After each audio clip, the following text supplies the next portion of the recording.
and all faculty members. My best wishes to all the students present here. First of all, I would like to pay my heartfelt gratitude to Professor Balram Singh sir for introducing this course and thinking of a very relevant topic, which is like for all time to come. This topic is relevant in so far as the philosophical issues and social issues are concerned, also the religious issues. So we are here looking for a developmental model for society through philosophy. I'm sure the course must be liked by all of you. The topic of my presentation today is idealism and realism.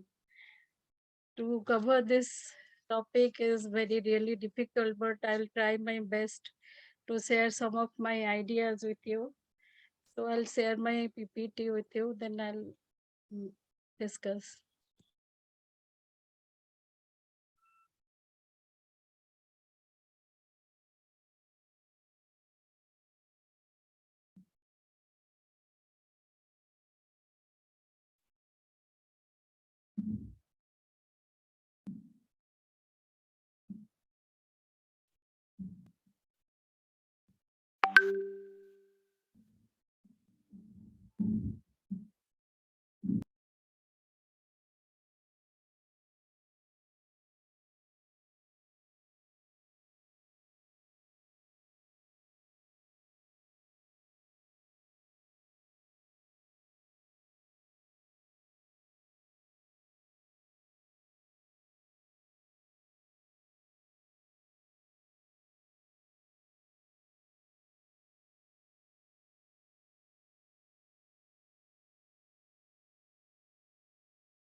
I think the slides are visible. Yes, ma'am. Okay. So let me begin with a kind of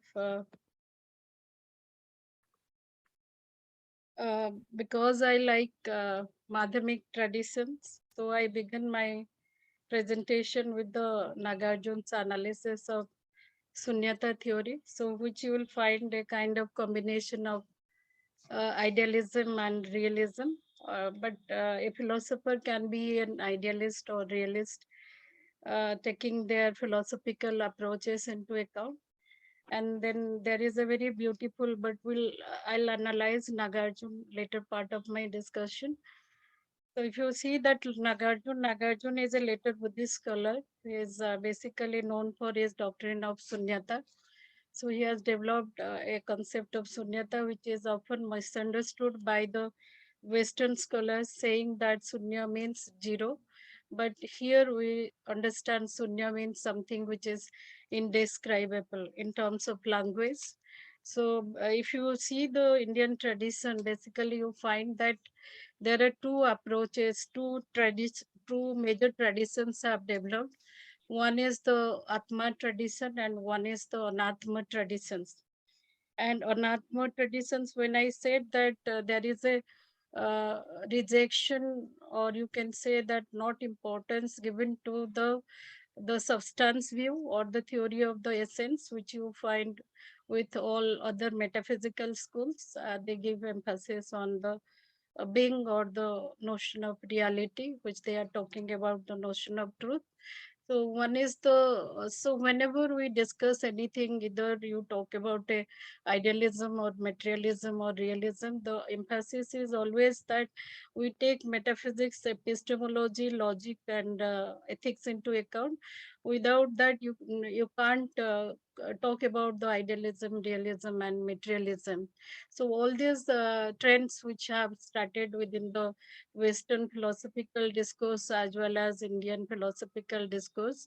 So the emphasis is on the that certain kind of concepts when we talk about idealism, it comes under the ontological discussion or metaphysical discussion. Many times we use the word interchangeably, ontology and metaphysics.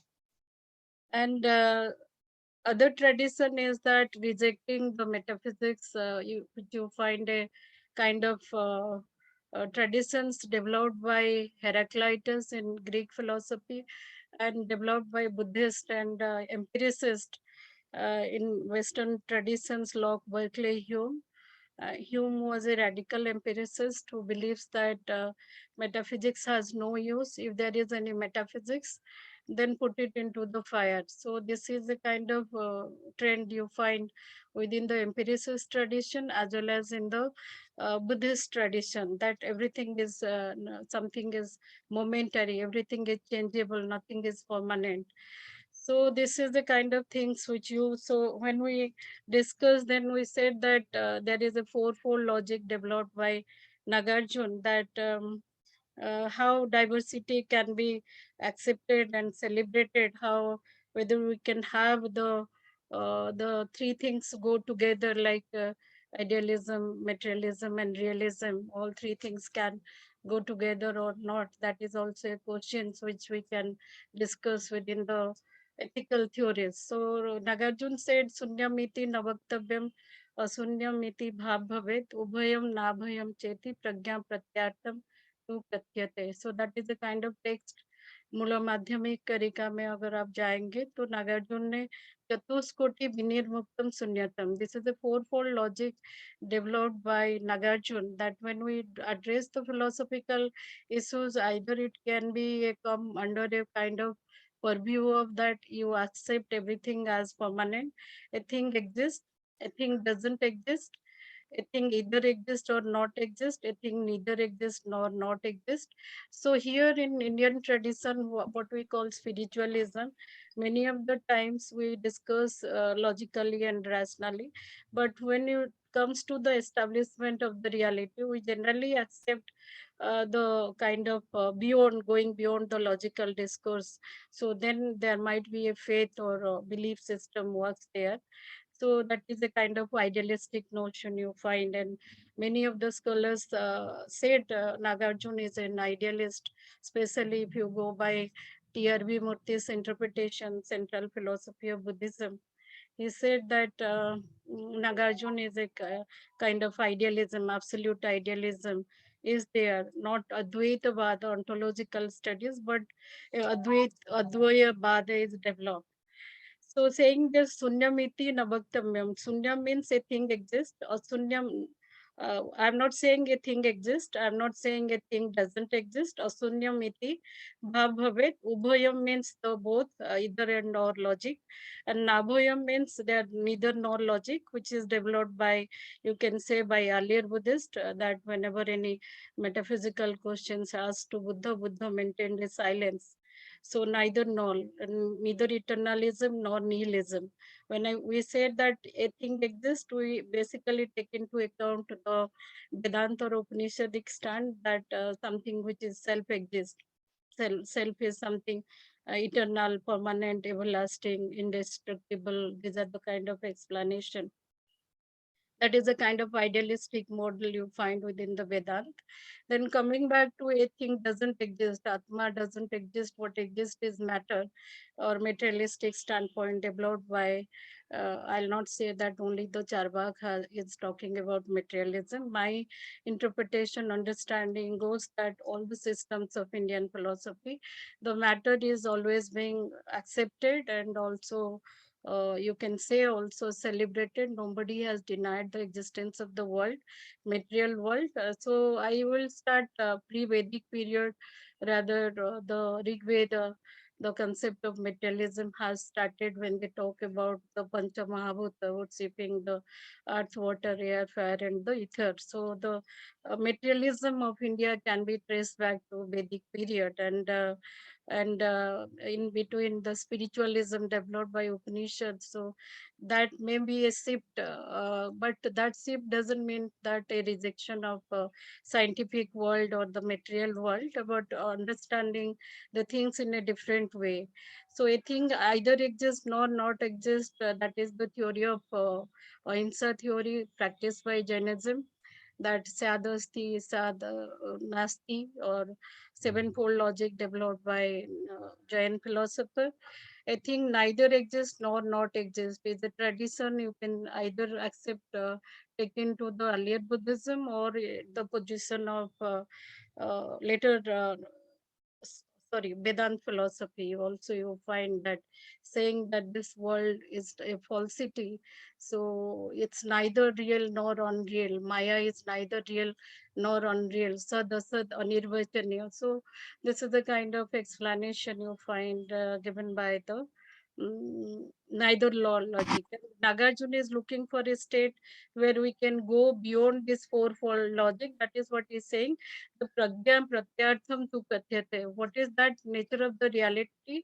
You can say it is a kind of realistic model. You can say it is an idealistic model. And this two model works here when he talks about pragya, or the nisobhabhyata, senselessness. So that he is looking for a state that where every differences should be taken into account, and can have a kind of state where we all can live together irrespective of the differences. You can give a name Vasudhaiva Kutumbakam.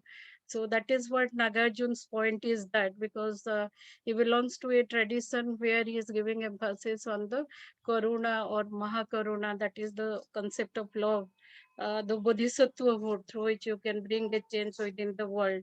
So my point is here is that when we say we are doing philosophy, what does it mean? You should think about that. We'll come to the end of the discussion. What exactly, what do you mean by doing philosophy? One is that learning philosophy. When you say doing philosophy, what does it mean? Assumptions about the questions. Think we'll discuss at the end of the session. So my assumptions are that when we are doing philosophy, it is a kind of selecting, structuralizing, interpreting, and if possible, transforming an experience, analyzing experience, testing experience, criticizing both experience and tools. So in philosophy, basically the problem with the philosopher, they never establish any conclusion. Maybe the conclusion may be the beginning of another philosophical analysis. And when I said that philosopher doesn't mean to that those who are studying philosophy, I take that every man or woman is a born philosopher. You're thinking, analyzing, that makes you a philosopher. So that can be happen to anyone, either literate or illiterate. So Gyan tradition never considered literacy is a kind of form of knowledge which we generally talk about. So assumption set of the your assumption creates a set of pattern, and that pattern of exercise is a philosophical exercise. And philosophy is a kind of, as I was studying during my post graduation, my teacher used to say that where ordinary perception ends, there is a philosophical observation starts, and it is a rigorous exercise. If you do philosophy, it's not a kind of intellectual discipline. Addressing the problems of the society, concerned about always the individual concerns and social concerns is always there. So is the definition possible? The first question arises in the when we do philosophical exercise.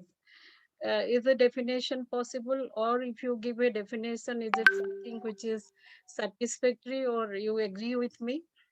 Well, we shall try whether you agree with me, or disagree with me. But if you agree with me, then you are a kind of lower grade philosophy you are doing. But agree to disagree and disagree to agree are philosophical exercises one must do. Then coming back to that philosophical exercise, when we do that, four important features takes into account: standardized way of doing philosophy that combines philosophy, knowledge, and skills, exchange ideas, opinions, and arguments, paying explicit attention to philosophical concepts, reasoning, life context. So these are the things which generally we take into account when we do the philosophical studies. And then one most important thing in the philosophical discourse, whether it is idealism, these are the kind of methods, in fact, idealistic trend and the materialistic trend or realistic trend. So what is important if you want to know any philosophical studies, so particular method which you have to apply to study, know their philosophy.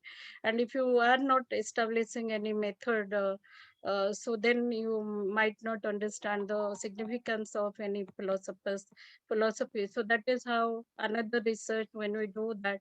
So the methodology is important, and the methods to understand a philosophical structure. Like that is what idealism, realism, and materialism stands for. And suppose I talk about, I try to understand Vedanta. So it can be a kind of critical method I can take into account, or phenomenological method to take into account life experience. So then I probably can understand the significance, deeper significance of the Brahma and the Maya. But if I take the materialistic method to understand Vedanta philosophy, then my interpretation of Vedanta might be wrong. So that there is a kind of, in philosophical research, we always give emphasis on the methodology. It can be scientific methodology or realistic methodology, or kind of so many methods, rationalistic method. So these are the kind of various methods. There are many other methods are there, but I have only taken few, and I'll not discuss all three, all this, because my main focus of emphasis is on idealism, realism, and materialism. And once you understand what idealism, realism, and materialism stands for, and then you take the philosopher, then you can easily understand their philosophy. But in philosophy, I said that one thing is important: we play with the ideas and the concepts, and your conceptual clarity is not there, then you find philosophy is something which is abstract. But once you are clear with them, you find that philosophers are not, as we are doing the course, that practice and principles. And philosophers are addressing the every problems of the life, not only the materialistic problem, not only the religious and social problems, but the individual emotional problems, and trying to find out a kind of solutions that how the emotional issues can be addressed. So that is what I said, that philosophy is the mother of all subjects. And so we have different methods: idealism, realism, and materialism. And Socratic method, scientific method, phenomenological method, and hermeneutic method. Then you have existential method, narrative methods, other oriented method. These are the kind of few methods we take into account in philosophical studies. So then new methodology along with the trends, besides these methods, we have also a trend of critical theory, hermeneutics, phenomenology, postmodern deconstruction method, discourse analysis. The methodology of philosophy opens new area to understand and address the problem of others. And that is what in existentialism, and you find that method of understanding others is also there. The process of othering has been discussed from time, so in phenomenology, and that has been taken by later postmodern thinkers, Judith Butler, Michel Foucault, and Jacques Derrida. So that is a kind of deconstruction method taken by how to understand the diverse reality. What is, so what I am trying to say, that philosophy is a continuous. There is a continuity within the philosophical. understanding. So ancient, so if you, and what is important is the concept of space and time and the context. And if you miss the context and the time, and then probably you will miss the line and you may distort that kind of thinking. So we should not do that. So then coming back to the, so this is a kind of knowing tradition and doing philosophy, always knowing and doing things goes together. So this is the kind of Guru Sitya Parampara we are having. And so that's a kind of philosophical analysis. There is this, besides that, you have a tradition of empiricism, rationalism, and transcendentalism. Also, you have a a silence tradition. It's very important to understand the language of the silence, and that comes the kind of when we talk that face reading. Most of the time, we use the that silence language. If you can understand what I think about you, or what my feeling is. So you don't have to express many things. You can understand the language of silence, and that was there in the. If I'm not mistaking, it is there in the Atharva Veda. There is a statement that Chitrang Bhatta Tarur Mure, Brudha Sisya Gurur Java, Gurustre Monovakshanam, Sisyastre Hina Sanchaya. So there was a silence discourse was going on, that the teacher, they were old, and the teacher were young and the students were old. And they are not saying anything to anybody, there is no discourse going on, but with that silence they are removing the ignorance, अविद्या जो मन में जो भी stress है और जो भी accumulate हुआ है, उस साइलेंस के माध्यम से दूर होता है. So apart from that expression, waking state, dreaming state, and deep sleep, there is also that deep sleep is a state of silence, and that is probably the state of bliss also. And then I have said the methods, and there is a methodic doubt, argument formation, dialectic pattern of thinking, critique. All these things are being a part of the philosophical discourse. Okay, so I so then, why philosophical methods? As I said, that the method aim to engage both teacher and students in an open-ended dialogue that examines their individual beliefs and assumptions. So what I practice in my life is that I always never limited to a particular ideology. So in philosophy, if you do not keep an open mind, and that you always think that what I am saying is right, then maybe you will not miss the many important philosophical discourse. So my suggestion will be that always keep an open mind to understand others and accept others. And that acceptance, once we do, then you'll successful in philosophy. And you can do many social activities or other activities also. A meaningful question is as good as the right answer. That when you question yourself, and that questioning was there in the Indian tradition, was there in the Socrates tradition, and that's why we talk about the method of Lenches, actively engaging students in the critical thinking process or ways of knowing.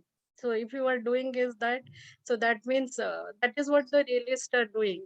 We'll come back to realism when first I have thought of discussing the idealism, and then we'll bring realism into account.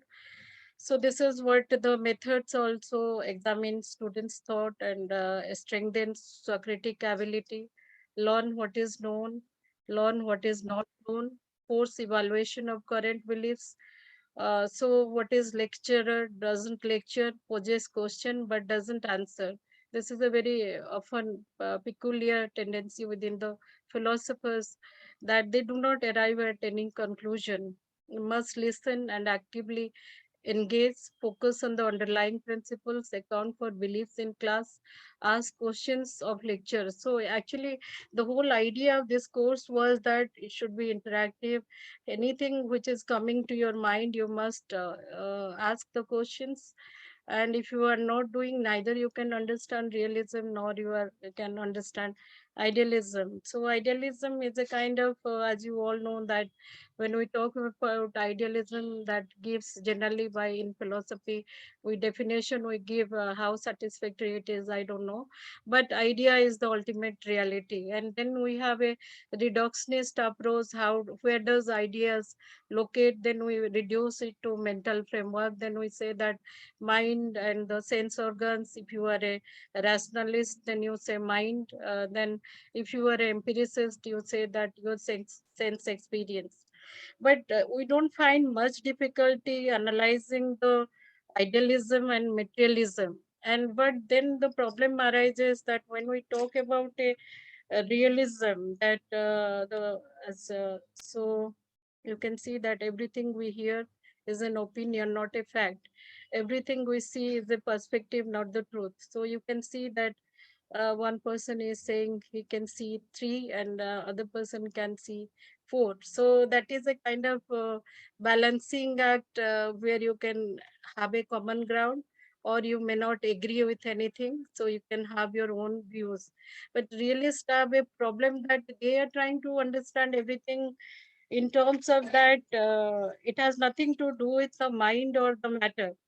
So certain things can exist without having the mental and the physical states.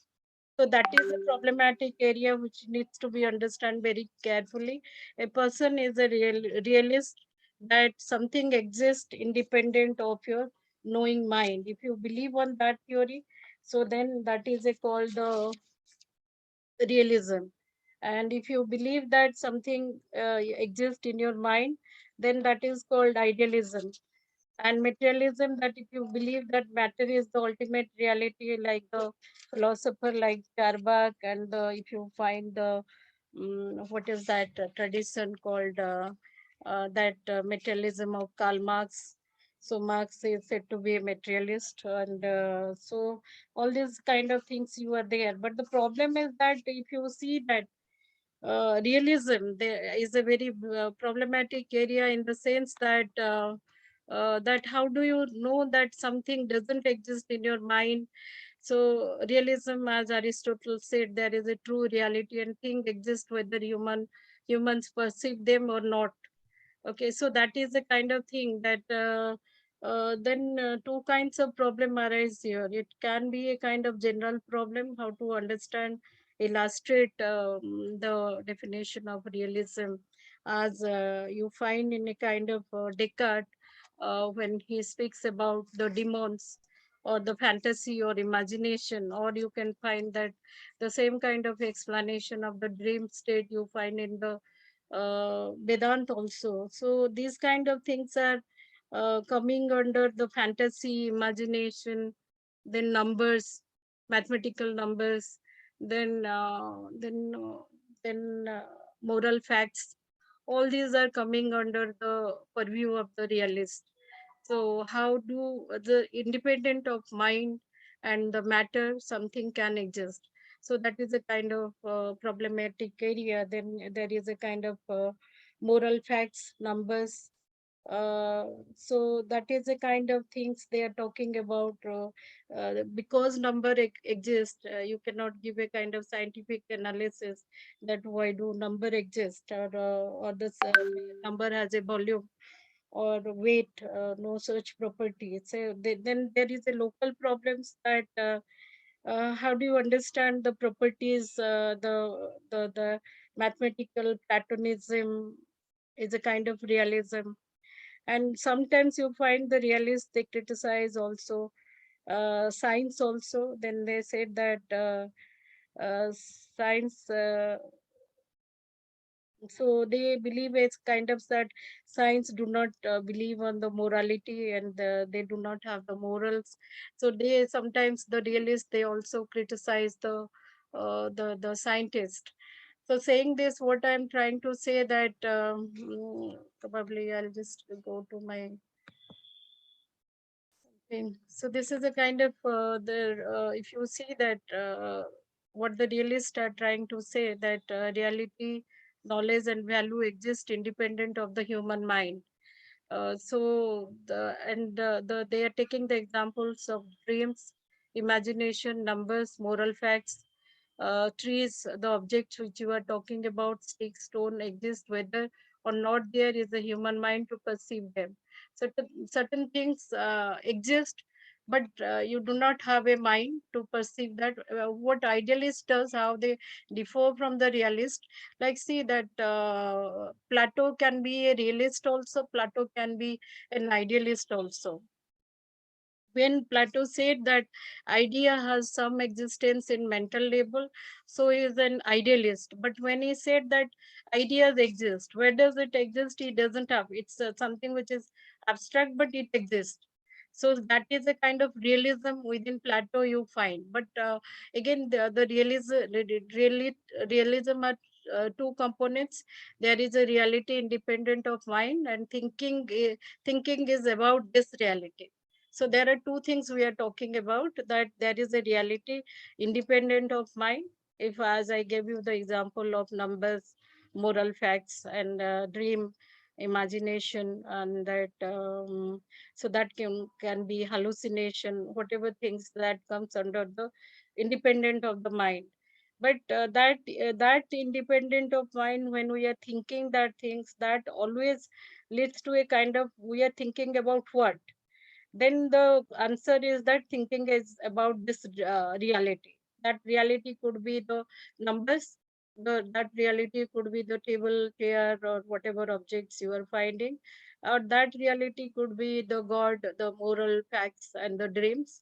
So also sort of the also discussion coming under realism is a kind of, so there are various types of realism which I am not going into details.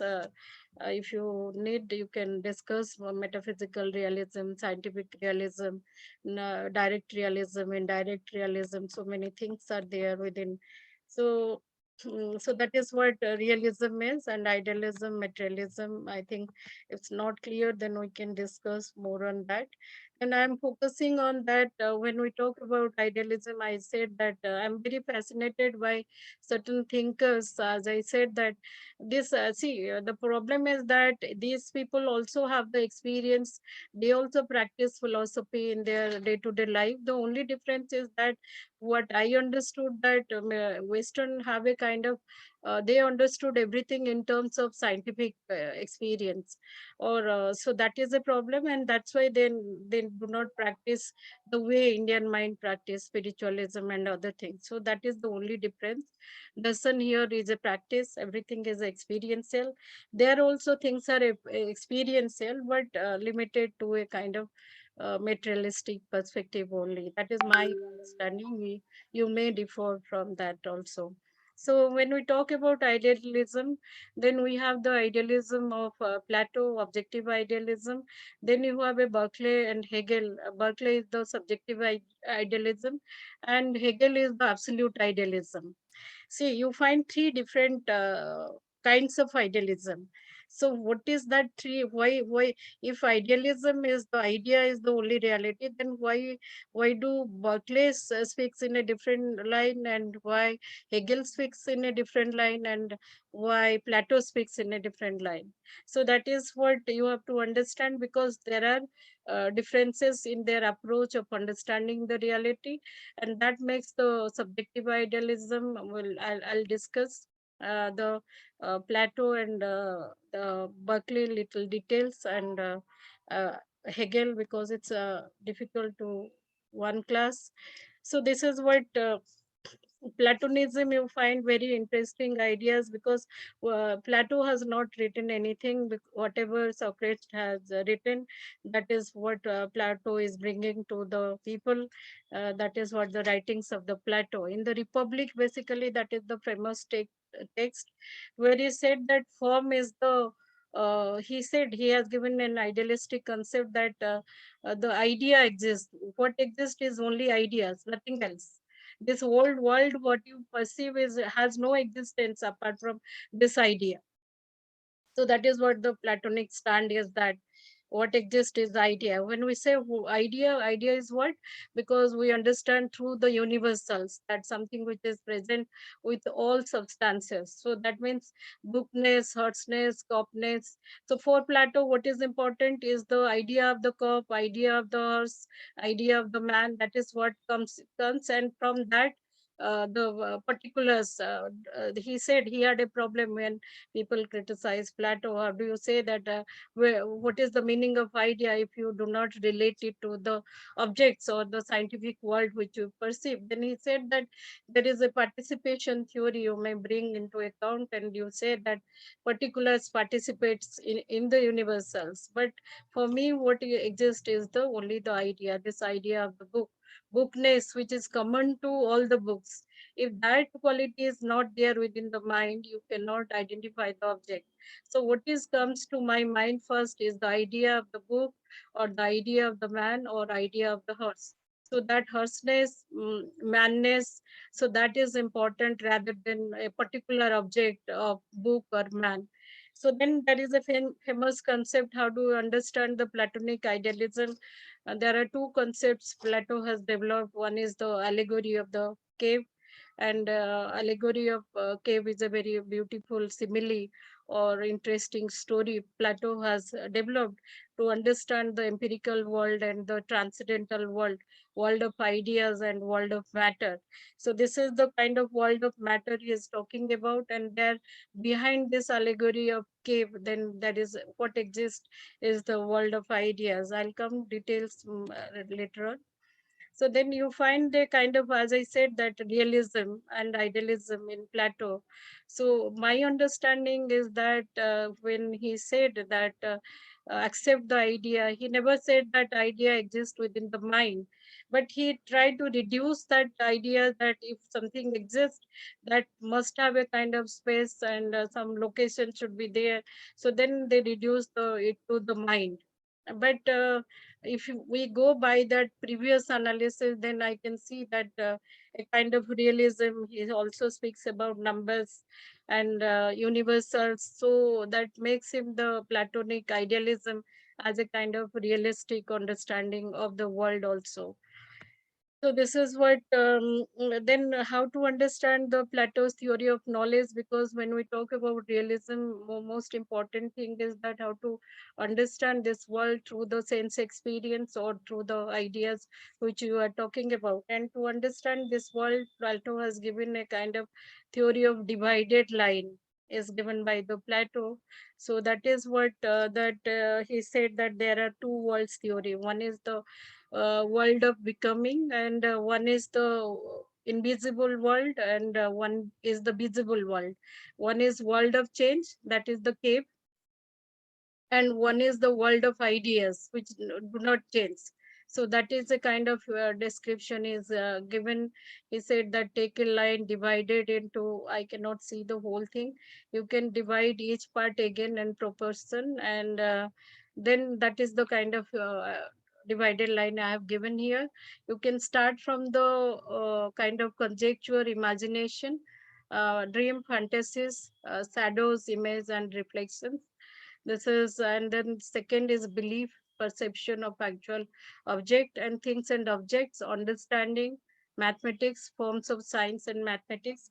And the highest form of knowledge is according to Plato, because Plato was a rationalist. For him, reason is the highest knowledge, and this knowledge is that is within the philosophers, because that is the reason why he conceived a notion that philosophers should rule the country, because at least they can understand the highest state of experience. They can understand experience what reason and understanding is. That is called the higher forms, and probably he's looking to establish some kind of highest reality, that is the good he is talking about.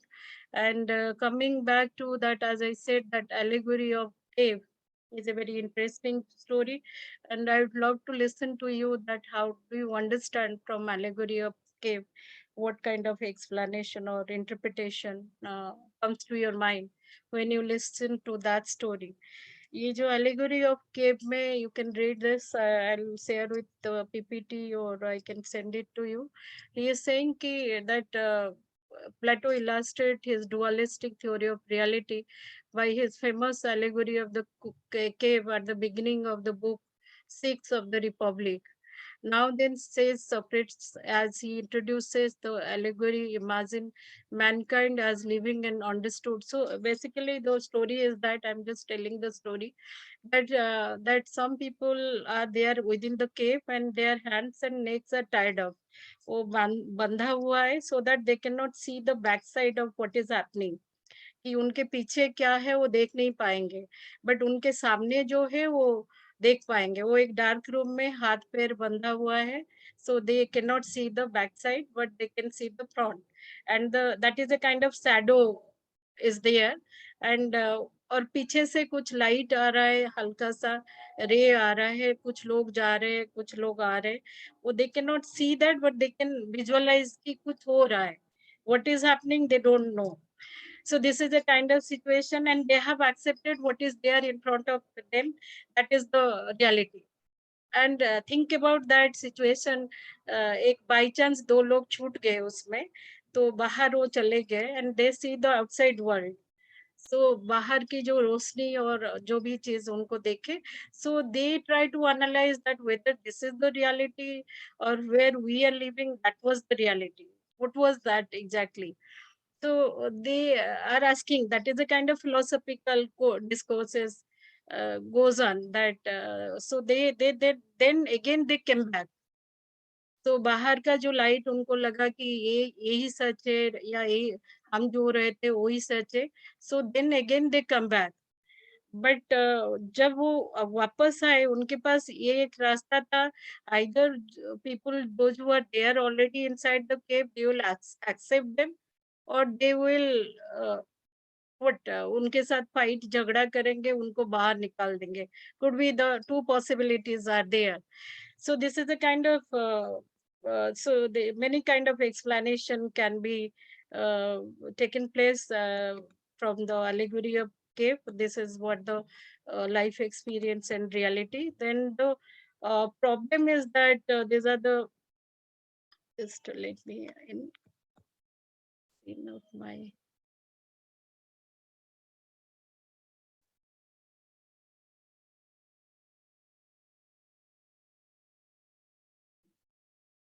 story. Okay, so just 1 minute, just 1 minute.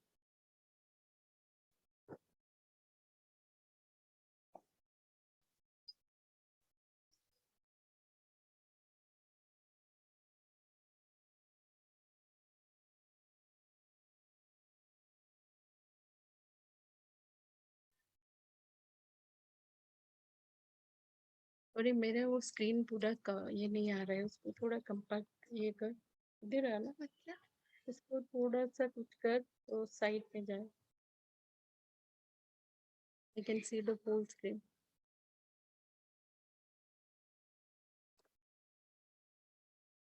अभी अभी दिख रहा है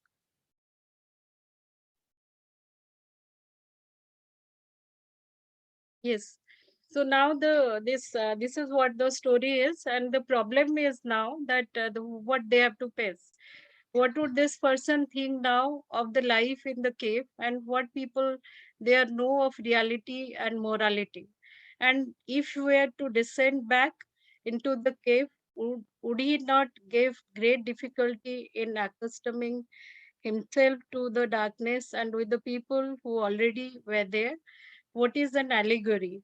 How the allegory of cave is relevant to our own society and to the present time. So this is the answer which I am looking for from you later when we'll discuss at end. So just think about that how you can this thing this whole idea so then coming back to, as I said, I'll focus on to, this is a kind of idealism, objective idealism you find in case of Sartre's philosophy. And the coming back to the Berkeley's philosophy, you find that Berkeley, as you know, that he was an empiricist also, and he is also a subjective idealist. What is the subjective idealism of Berkeley? So because Berkeley is giving emphasis on the mind and its ideas. If idea has to exist, it has to exist within the mind only. And that is what he said, that SS percipi. That is a famous statement of Berkeley, that to be is to be perceived. Not to be perceived is not to be. A tree falling in the forest with no one to hear it. Does it make a sound? Does it even exist? Someone must be there to perceive it for it to exist. So what Berkeley is trying to say is that if suppose say that if I say this is a room, so Berkeley will say, if when you say this is a room, that there must be a mind to perceive that room, because he believes, although empiricism is the first criteria of understanding the reality, is reality through the perception and ideas, that if something has to be there, that there is a mind, and that mind is perceive it, that I am perceiving it. That's why I said that this is the room. But if I do not perceive it, that somebody else is there, so somebody else is perceiving, and that way if you go infinite, and then you have to stop somewhere, and then you will bring the God into account. He said that even if that is the question he is asking, a tree falling in the forest with no one to hear it, does it make a sound? Does it even exist? Yes, even no one is there, that somebody else is there, and that is the mind of the God. To be is to be perceived. If something is there, it should be come under my perception, otherwise it has no meaning. And that is the kind of subjective idealism, that my ideas, my perception exist. As you know that when we make a distinction between subjectivism and objectivism, subjectivism means my idea, my opinion is correct. What I affirm, if I affirm X, X is right, then X is right. But objectivism always takes class into account, class structure, objective idealism of Plato, objective idealism of Hegel. So Hegel is talking about a class divided society, where he is looking for that absolute idealism, जिसको बोलते हैं कि उनके भी दिमाग में ये था कि mind and consciousness exist. And when I talk about consciousness, then consciousness of the master class. Also, I talk about the consciousness of the worker class. So so if you want to achieve the absolute idea, because Plato was a rationalist, Hegel was a rationalist, so both of them having the similar kind of ideas, that some ideas are there, and how that ideas can be fruitful, or how can you achieve God, because then there is a kind of dialectical method he developed, that through being, non-being, and then there is a state of becoming. So there is a difference between master and the slave, but master has to understand that without the slave he cannot work. So, and the slave knows that without the master he cannot work. So what that case civil society can move or the progress, that both of them has to understand each other or coordinate each other. And he used the word in the phenomenology of spirit, Hegel's book Phenomenology of Spirit. You find he said that recognition is one word. That self has to, the master has to recognize the self, and because both of them are conscious being, and both of them are having the desire to grow. He has given emphasis on history also. The idealism of Berkeley without history cannot be understood, because he said that history is the desired desires. Whatever development you have seen, that is through the desire which you are having. And that way, that thesis, antithesis, and synthesis is talking about, to establish an ideal society, come to the level of absolute idealism. And that is again criticized by the Jean-Paul Sartre. So that is what I gave you, the explanation of the idealism and realism which the Western philosophers are there.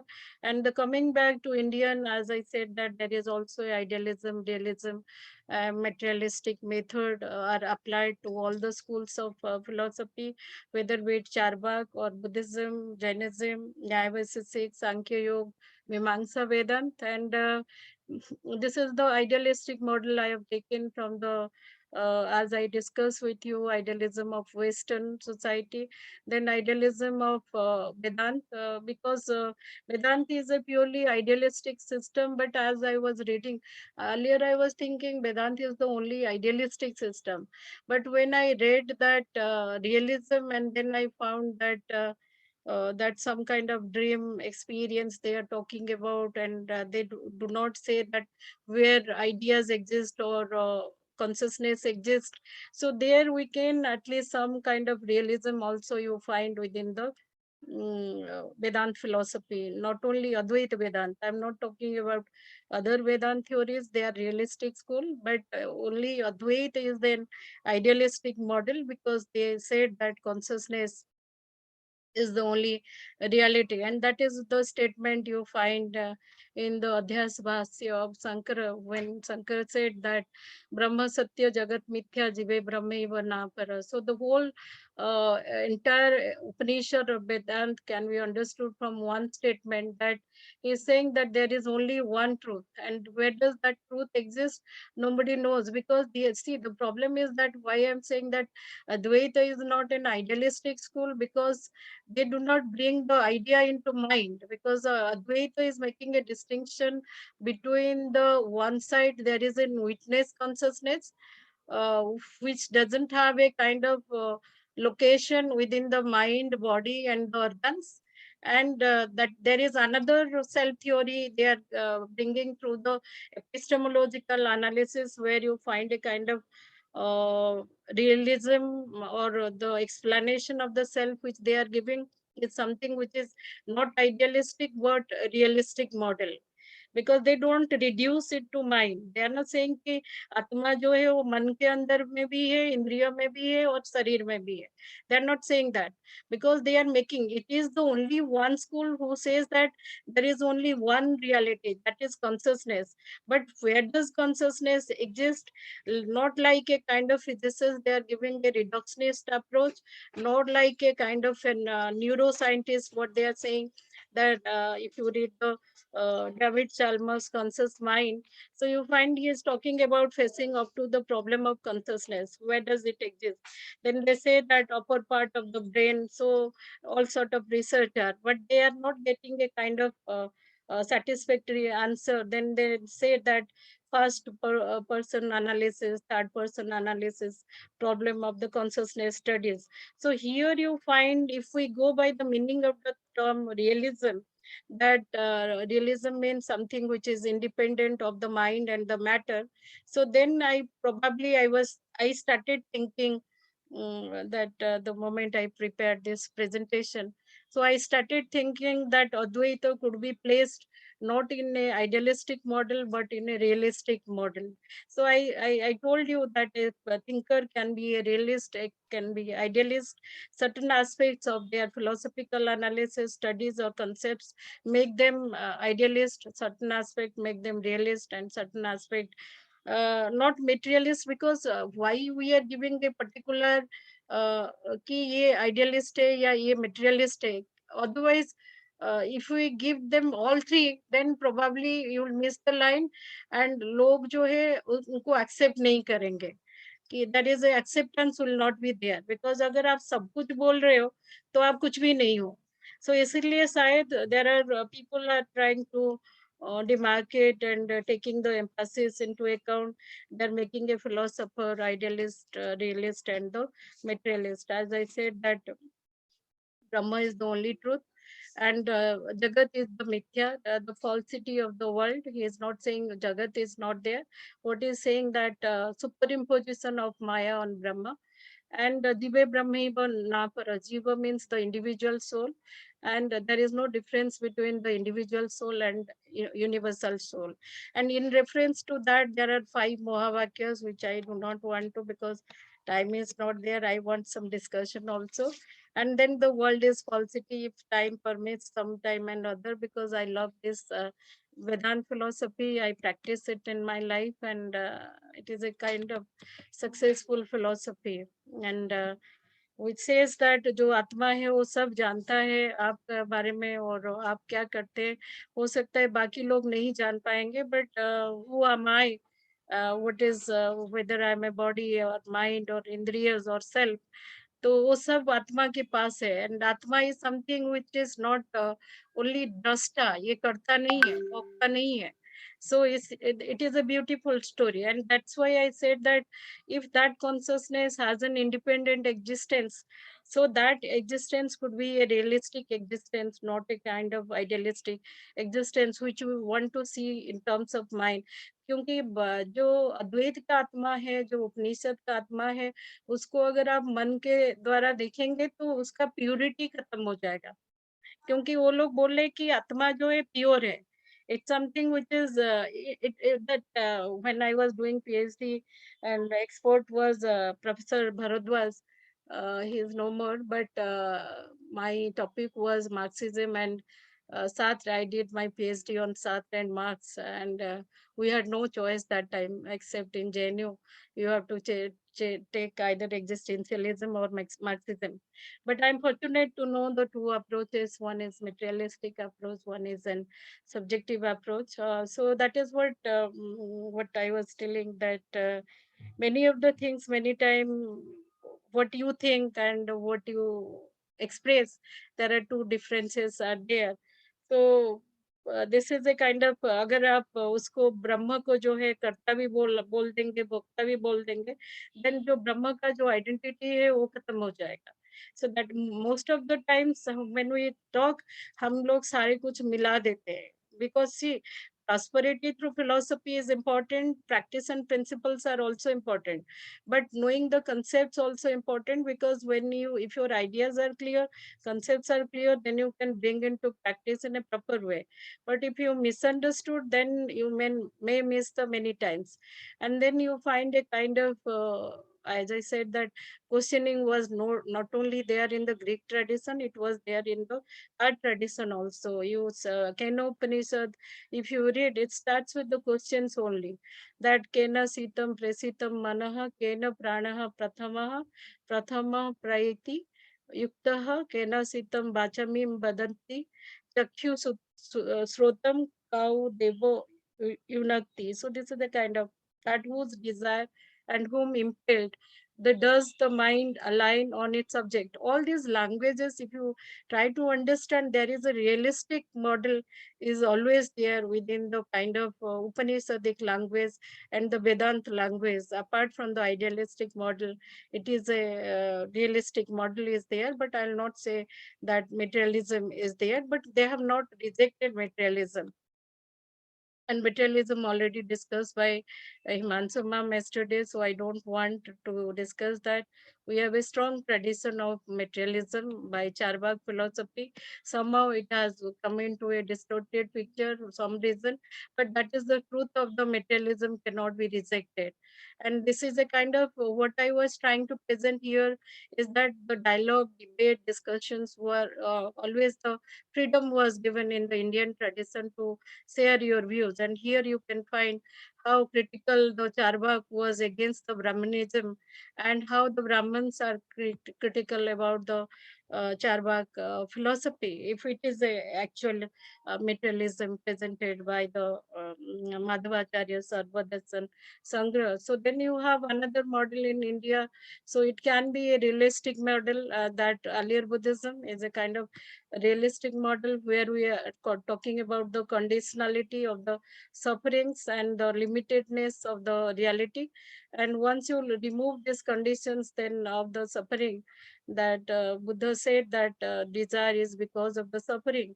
And if you would leave the desire means the conditions which you have accepted in the life. If you remove that, then you can get the निर्वाण. So this is a kind of realistic model.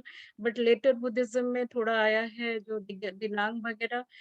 दिनांग को बहुत सारे लोग realist भी बोलते हैं, idealist भी बोलते हैं, विज्ञानवाद जो आया है. So Sipu is there, she can always focus on more on that aspect. So this is a kind of another again, that Jainism, we can, as I said, that diversity is always accepted. You can see a system can be an idealist, can be a realist, and can be a materialist also. So that is the Anikantavad, the relativistic pluralism. And the moral of the story is that we always fight with each other, saying that what I am saying is right. But it is right should be always contextual, that what you, the way you want to see it, that perspective is right. The way I want to see my perspective also should be respected and should not be debated, or debate तो ठीक है, but वो जालपी नहीं हो जाना चाहिए या बैतंडिक form में आना चाहिए, नहीं आना चाहिए. Criticism is valid. What criticism without any basis has no reason. Then we have a strong Sankhya philosophy, which I would like to little bit have focused on that. As I said that in India we do not believe in the theory of creation, so everything is established through the theory of causation. And वो कारणवाद के द्वारा एक ये जो reality स्थापना किया गया है. सांख्य is a realistic model which talks about the numbers, and there are 25 evolutes including Prakriti and the Purusas. So they give the Satkaryavada's theory, and they said that what they give emphasis on the Prakriti, giving emphasis, they don't reject the role of the Purusas. And then they said that evolution theory is quite interesting. They said that Purus and Prakriti ke milan se they two are independent substance. The Prakriti is independent and Purus is independent, and they got united when the creation started. They got united, and that what is that creation? Then the Sankhya faced lot of problems by not clearing the that how this interaction or how this takes place. Then Sankhya Karika, if you read Isor Krishna's Sankhya Karika, he said that Prakriti Sannidha Matra, Purusa Sannidha Matra is sufficient enough to disturb that equilibrium. So Purusa gets united with the Prakriti. The first product came into existence, that is Mahat or Buddhi. And second is ego. And this problem of ego is the problem of whole world. And if you do not know the metaphysics of Sankhya theory, because later on Sankhya and yoga becomes allied system. So why these two are allied system? Because yoga accepts the metaphysics and epistemology developed by Sankhya philosophy, and they bring it to the practice. And if you do not know what is the आपके अंदर में क्या क्या गुण है और क्या क्या चीज है और क्या क्या आप कर सकते हैं, तो उसको आप योगा प्रैक्टिस में नहीं ला सकते. First you have to understand the role of ego and the role of human mind and all sort of things. They are talking about Gyanendriya, Karmendriya, Panchendriya. So these all are the thinking in the Sankhya philosophy, and the whole idea is that how to get rid of the sufferings.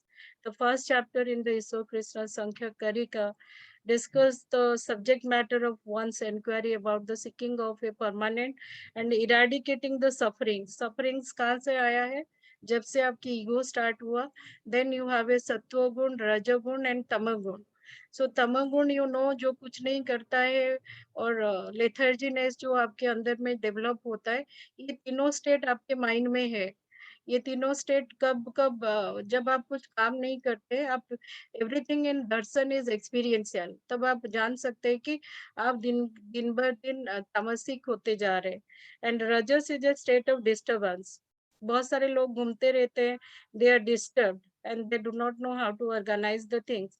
And these are the rajasic people mostly. If you take the example, the political example, political discourses these days going on, and people are mostly rajasic, and they state pass the comment without knowing the text, without reading anything. So these are the kind of disturbances created by the people without understanding the significance of anything. And जो सात्विक व्यक्ति है ना, वो किसी के लिए problem create करता है ना वो अपने. सो ये जो स्टेट में जब आप पहुंच जाएंगे, जो भगवत गीता में बताया गया कि स्थित प्रज्ञ भाव, then you can be, it may be an idealistic state, because idealism, uh, you cannot, you might say that why should I accept this thing, and then you started saying ये सब तो ब्राह्मण ने बनाया या हिंदू ने बनाया, हम नहीं प्रैक्टिस करेंगे. तो it is up to you whether you want to achieve this state. In India everything is that not imposition, that experiential. अगर आप चाहते हो आपकी लाइफ सुधार सकते हो, आप चाहते हो बिगाड़ सकते हो. It is up to you. And saying this, I end here, and thanks to the Department of Philosophy, and thanks to Balram Singh sir, and thanks to all of you that giving me a chance to share some of my ideas. Thank you all. And if there is question, I'm ready to take that. Thank you.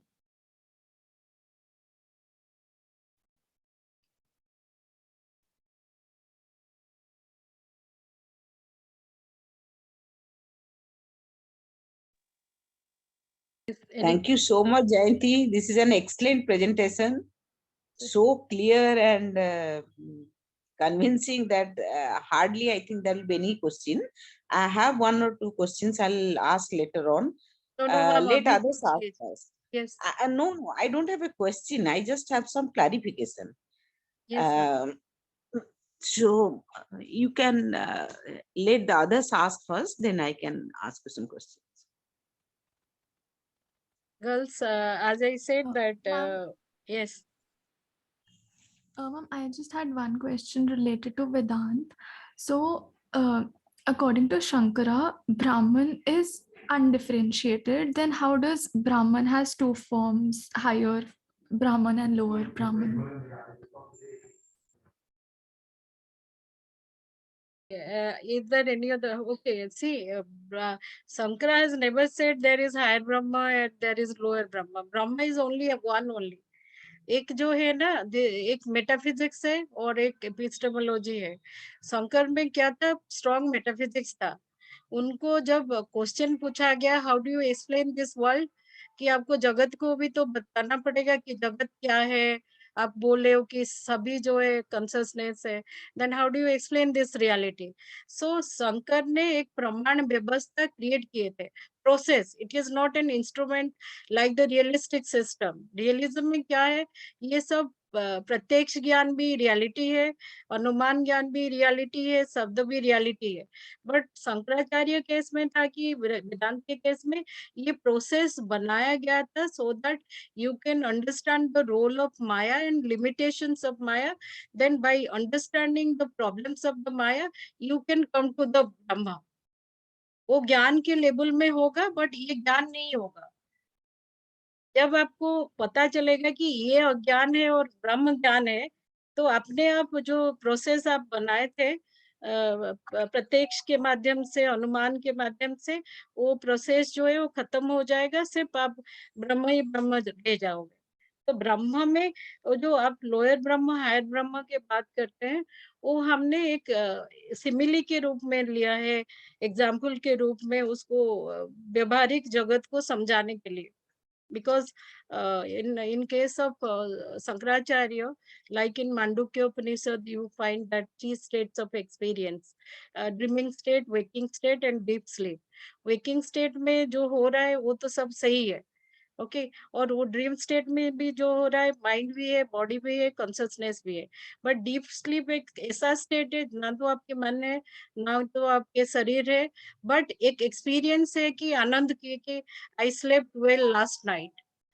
So even if the mind body sleeps, then also consciousness continues to exist, and that they said the state of turiya or the susupti or deep sleep. And that is how they understood that that ब्रह्म जो है वो एक है, but ब्रह्म को दो form में बताया गया है. कि एक लिमिटेड फॉर्म इसलिए कि आप व्यवहारिक जगत को समझ सकते हो, okay, but that is not the self. That is the mind, body and body self. जिसको आप अगर मल्लू पंटी को पढ़े हैं, तो उसके द्वारा आप समझ सकते हैं कि how important the body is. Okay, body consciousness की बात कर रहे हैं. बट ये जो शंकर बोल रहे हैं कि ये एक ही ब्रह्म है जो देख रहा है आपको, वो करता नहीं है, वो भोगता नहीं है, वो सिर्फ विटनेस कॉन्शियसनेस. उस वो देखने के माध्यम से आप में बदलाव आ रहा है.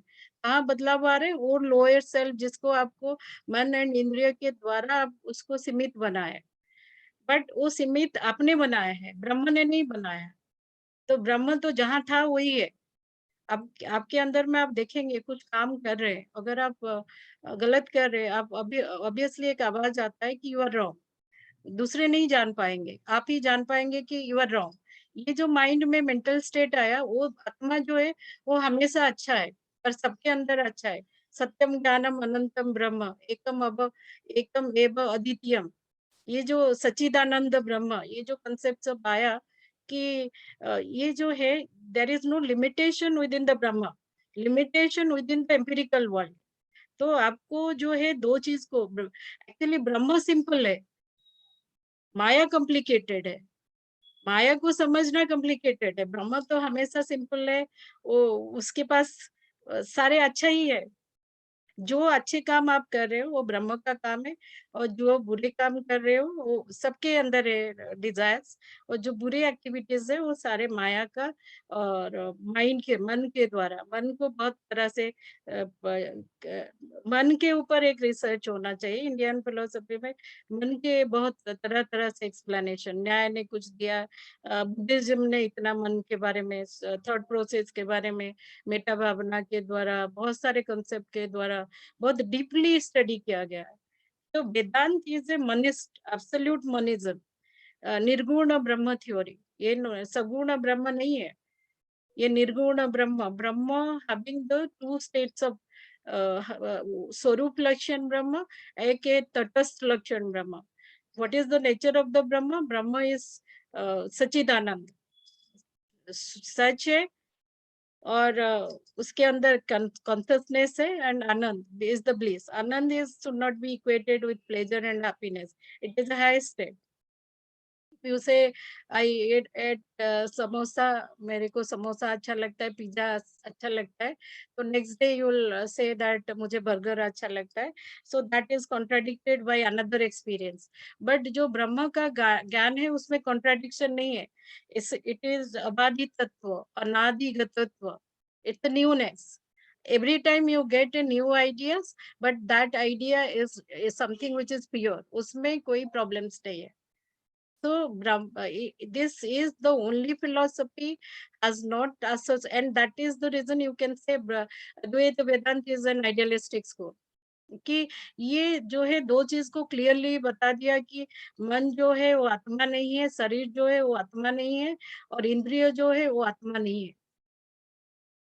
तो आत्मा के, क्योंकि वेदांत परिभाषा आप जब पढ़ेंगे धर्मराज अध्वर इंद्र का, दो it is a kind of realistic model में, बिकॉज धर्मराज वाज ए न्यायिक।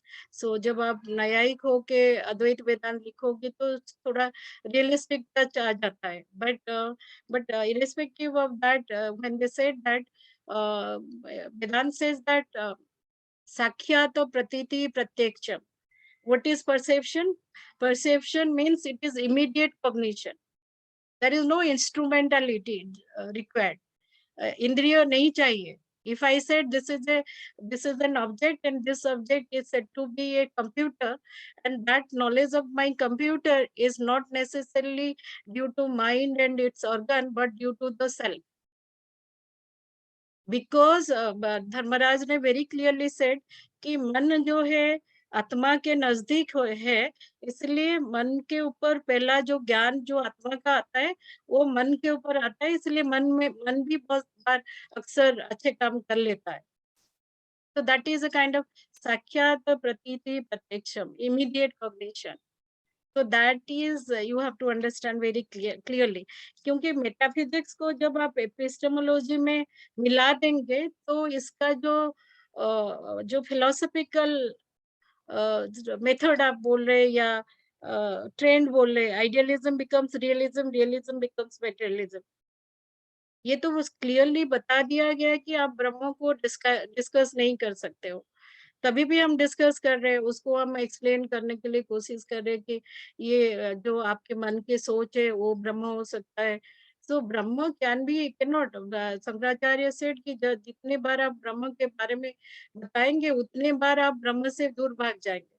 Either your knowledge of Brahma is limited, or Brahma is the way you explain the Brahma, that is limited. वो सिर्फ अनुभव ज्ञान के द्वारा आप पाना चाहते हैं आपको मिलेगा। जैसे आप फुजरेल पढ़ेंगे, अगर जो फेनोमेनोलॉजिकल एक्सपीरियंस, वो एक यूनिक एक्सपीरियंस है। भगवान ने बहुत कुछ सोच समझ के दिए कि आपकी जो मन की स्थिति कोई नहीं जान पाएगा। कितने science, the science will be, that is the reason why I said, I am sorry, the thing is there, but but ये जो मन का अवस्था है कोई नहीं जान पाता है, and that is a study they are doing within the phenomenological research, that live experience. What is your experience? That is your experience. And what is my experience? Neither you can know my experience nor I can know your experience. And there comes the problem of appearance and reality. कि आपको लग रहा है कि देख के लग रहा है कि ये अच्छे हैं, बट आप नहीं जानते मेरे सोच क्या है, तो you can't say, neither nor your science can say. So that is the reason why we are looking for another model that is called the idealistic model. So like that is I understood. I may be wrong. Actually मैं ना मेरा कुछ philosophy जो मन में आता है, बहुत बार मैं कुछ पढ़ती नहीं, अपने सोच में जो आता है, और कभी कभी मैं उनके साथ मिला देती हूँ तो लगता है कि हाँ ये भी वही बोल रहे हैं. But that is how I understand that it's a unique experience, और सबके अंदर होगा कि आपके जो मन की अवस्था है, और आत्मा जानता है. कौन जानता है? You don't, I am not saying you just believe on God, but एक चीज है जो सब कोई जानता है, वो आत्मा जानता है आपके बारे में, आपके अच्छाई बुराई सब कुछ उसके पास चिट्ठा है. तो इसलिए लोग जो बोलते हैं थोड़ा डर जाओ, थोड़ा ये करो, क्योंकि कोई भी नहीं देख रहा है तो आप अपने आप को देख रहे हो, और वही आपकी आत्मा जो जब आपके देख रहा है उसमें जब दूर हो जाता है. Vedanta is a practical scientific philosophy, not saying कि believe on God, believe on caste, believe on religion, believe on yourself. आप अपने अन्नमय प्राणमय मनमय विज्ञान में सबको देख लीजिए, और वो एक्सपीरियंस कीजिए. आज आपने ये खाया, क्या बॉडी का रिएक्शन हुआ, कल आपने ये सोच किया, क्या बॉडी में आया. So everything is experiential and nobody knows that. Yes, thank you. Doctor साहब, मैं एक प्रश्न पूछना चाहती थी, बहुत प्लीज छोटा सा है. प्लीज. आपके आपकी क्षमता के आगे कुछ भी नहीं है ये प्रश्न. मैं इतना सा जिज्ञासा थी मेरी कि जो कहते हैं ब्रह्म सत्य जगत मिथ्या, तो जो रियलिज्म की बात जैसे आपने कही, रियल जो वास्तविक होता है, तो क्या ये जो मिथ्या है ये वास्तविक है या फिर सत्य है? और मतलब ये रियल क्या है, ये जो मिथ्या है हाँ, सत्य है? ये जो मिथ्या है, ना तो ये मिथ्या है ना तो ये सत्य है, क्योंकि ये सत्य नहीं हो सकता क्योंकि ब्रह्म सत्य है. ये मिथ्या इसलिए नहीं हो पाएगा क्योंकि ये ब्रह्म के परिभाषा के द्वारा ये जगत को एक्सप्लेन कर रहा है, तो ये ब्रह्म का पावर है. इसलिए सोच समझ के शंकराचार्य ने बोले नाइदर रियल नॉर अनरियल, ये अनरियल भी नहीं हो सकता है. Okay, but we can say this is not the truth because this truth is contradicted by another truth. अगर ये ट्रूथ होता, माया अगर ट्रूथ होता, तो माया का जो अनुभव है वो दूसरे ज्ञान आने से वो खत्म नहीं हो जाता. तो इसलिए maya is neither real nor unreal. Unreal भी नहीं हो सकता क्योंकि अगर वो अनरियल हो गया, एग्जिस्टेंस नहीं है, तो फिर आप किस ब्रह्म के बारे में बात कर रहे हैं? तो ब्रह्म को आप प्रूव नहीं कर सकते कि ब्रह्म इज मोर पावरफुल देन माया, और ब्रह्म is something which is pure. इस प्योरिटी को एक्सप्लेन करने के लिए शंकराचार्य को एक जगत का कल्पना करना पड़ा, और जिस जगत को व्यवहारिक लेवल में, प्रतिभाषिक लेवल में उन्होंने माया को समझने का कोशिश किया. माया को एक्चुअली दो टर्म्स यूज होता है, हम अक्सर जो है थोड़ा कैजुअली ले लेते हैं. माया को और ब्रह्म के स्टेज में वो एक्सप्लेन किए. माया इज तो जब ईश्वर का बात आया शंकराचार्य के पास, तो Shankaracharya can not say that Ishwar doesn't exist, वो उसको माया के नाम दिए. वो हो सकता है वो क्रिएशन में है, हो सकता है नहीं भी है. तो इसलिए वो माया का जो शब्द यूज हुआ है वो ईश्वर के टर्म्स में यूज हुआ है. बट अविद्या जो टर्म्स यूज हुआ है या जीव जो यूज हुआ है वो इंडिविजुअल रेफरेंस में. जैसे आत्मा है इंडिविजुअल, ब्रह्म है यूनिवर्सल. तो ऑब्जेक्टिव टर्म्स में ब्रह्म है, सब्जेक्टिव टर्म्स में आत्मा है, but there is no difference between the outside Brahman and inside me. तो ये जो है माया इज नॉट, जैसे शंकराचार्य बोले वैसे भी एक्सपीरियंस है कि माया को आप रिजेक्ट कर ही नहीं सकते जब तक आप प्योर जैसे स्टेट में। जैसे कहते हैं प्रोफेसर, जैसे कहते हैं कि संसार जो है माया है, जो कुछ हो रहा है सब कुछ एक ड्रामा है। बस हम यहाँ पे अपना पार्ट करते हैं और फिर चले जाते हैं इस तरह से। तो क्या ये सही है? ये बिल्कुल सही है। अगर देखिए दो चीज है कि मैं अगर पहले से ब्रह्म हूँ तो मैं माया के बारे में सोचूंगी नहीं। बट मैं ब्रह्म नहीं हूँ। मेरे अंदर में दो चीज है, माया का भी अवस्था है, ब्रह्म का भी अवस्था है। बट ब्रह्म का अवस्था जो है ब्रह्म है, वो तो उसको कोई प्रॉब्लम नहीं हो रहा है, वो तो बोल रहा है कि तुम गलत कर रहे हो ये। बट वो माया का जो अवस्था है उसमें प्रॉब्लम है, और उसमें मैं जूझ रही हूँ। और वो सारे एक्सपीरियंस जो है मेरा माया का है। ब्रह्म तो खुश है, ब्रह्म में कोई प्रॉब्लम नहीं है, माया में ही प्रॉब्लम है। और माया को समझना बहुत मुश्किल है। और इसीलिए शंकराचार्य बोल रहे हैं कि आपको कभी प्रमाण व्यवस्था का जरूरत पड़ेगा, प्रत्यक्ष ज्ञान का, अनुमान ज्ञान का, शब्द का, अनुपलब्धि का, सब कुछ वो लिए, 6 प्रमाण को 6 प्रमाण लिए। और ये जो माध्यम है वो कुछ हद तक आपको हेल्प कर सकते हैं कि माया से निकालने में, कि वो आपको समझाने के लिए कि परसेप्शन में भी प्रॉब्लम हो सकता है। परसेप्चुअल नॉलेज, आप मुझे देख रहे हैं, how do you know that I am good और bad? You don't know. But आपके मन में एक रहेगा कि मैं कुछ बोल रही हूँ, ये प्रोफेसर है, हो सकता है ये बहुत अच्छे है, हो सकता है मैं बहुत बुरे हूँ। How do you know that?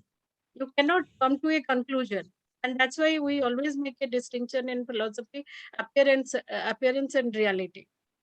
तो ये जो Jayanti, माया है, yes, Jayanti, yes, can I, whoever is asking, I think Anuja or something, can I, if you permit, can I explain that simple question that how I am taking the world as real? का जो question उन्होंने पूछा, can I explain by giving a very very simple example? yes, yes, ma'am. by आप by, बोलिए, by the illusion, who somebody I saw name Anuja. I think she's asking about how this world is real for us. नहीं, not how this world, why this world is not real for us. जो world को हमने real सोच रहे हैं, world कैसे real नहीं है, यही क्वेश्चन आपका था शायद, जो भी अनुजा। जी, जी, जो कहते हैं ये कि ये जगत जो है, हाँ, जो संसार है, ये मिथ्या है और माया है ये सब कुछ। तो अच्छा मैं हम आपको समझाती हूँ। उन्होंने इस संसार को why this world is not real and unreal but it is a non dash real, उसको समझाने के लिए उन्होंने एक ब्यूटीफुल कंसेप्ट बोला, जिसको कि हम आप क्या फिलोसफी के बैकग्राउंड में हो? आप मैं मीडिया फिलोसफी से से? हूँ, मैं मीडिया से हाँ, हूँ, प्रोफेसर बलराम अच्छा, सिंह जी के मैं साथ बता काम रही हूँ, करती इसीलिए मैं आपको बता रही हूँ। सिंपल वे में Shankar has used a word call अध्यास, और जिसको कि हम लोग इल्यूजन बोलते हैं। उन्होंने बोले वर्ल्ड रियल इसीलिए नहीं है क्योंकि एब्सोल्यूट सेंस में रियल नहीं है, एब्सोल्यूट सेंस में ब्रह्मन रियल है।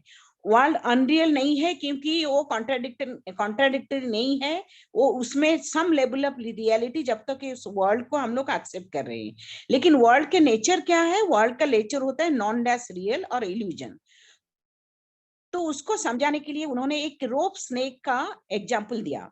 का जो इल्यूजन होता है, इनके सामने अंधेरे में जा रहे हो, आपने देखा कि आपके सामने एक रोप पड़ा हुआ है, तो आपने अंधेरे में उसको सोचा कि एक स्नेक है, तो आपने एक रोप को स्नेक करके समझ लिया। You misunderstood the rope a snake, so there is no real snake. You superimpose a mental snake of your mind on the rope. तो जब तक आपके दिमाग से माइंड के एक स्नेक को अपने रोप के ऊपर सुपरइम्पोज किया, उस टाइम तक, उस इल्यूजन तक आपके मन में जो भय डर सब कुछ आ गया, क्योंकि आपको लगा कि आपने स्नेक देख रहे हो। Snake was very much real for that time being, but थोड़ी देर में आपने लाइट लगाया, देख लिया कि अच्छा अच्छा वो स्नेक नहीं है, रोप है, तो आपके मन से जो भय भ्रांति वो सब निकल गया, रोप का असली स्वरूप आ गया।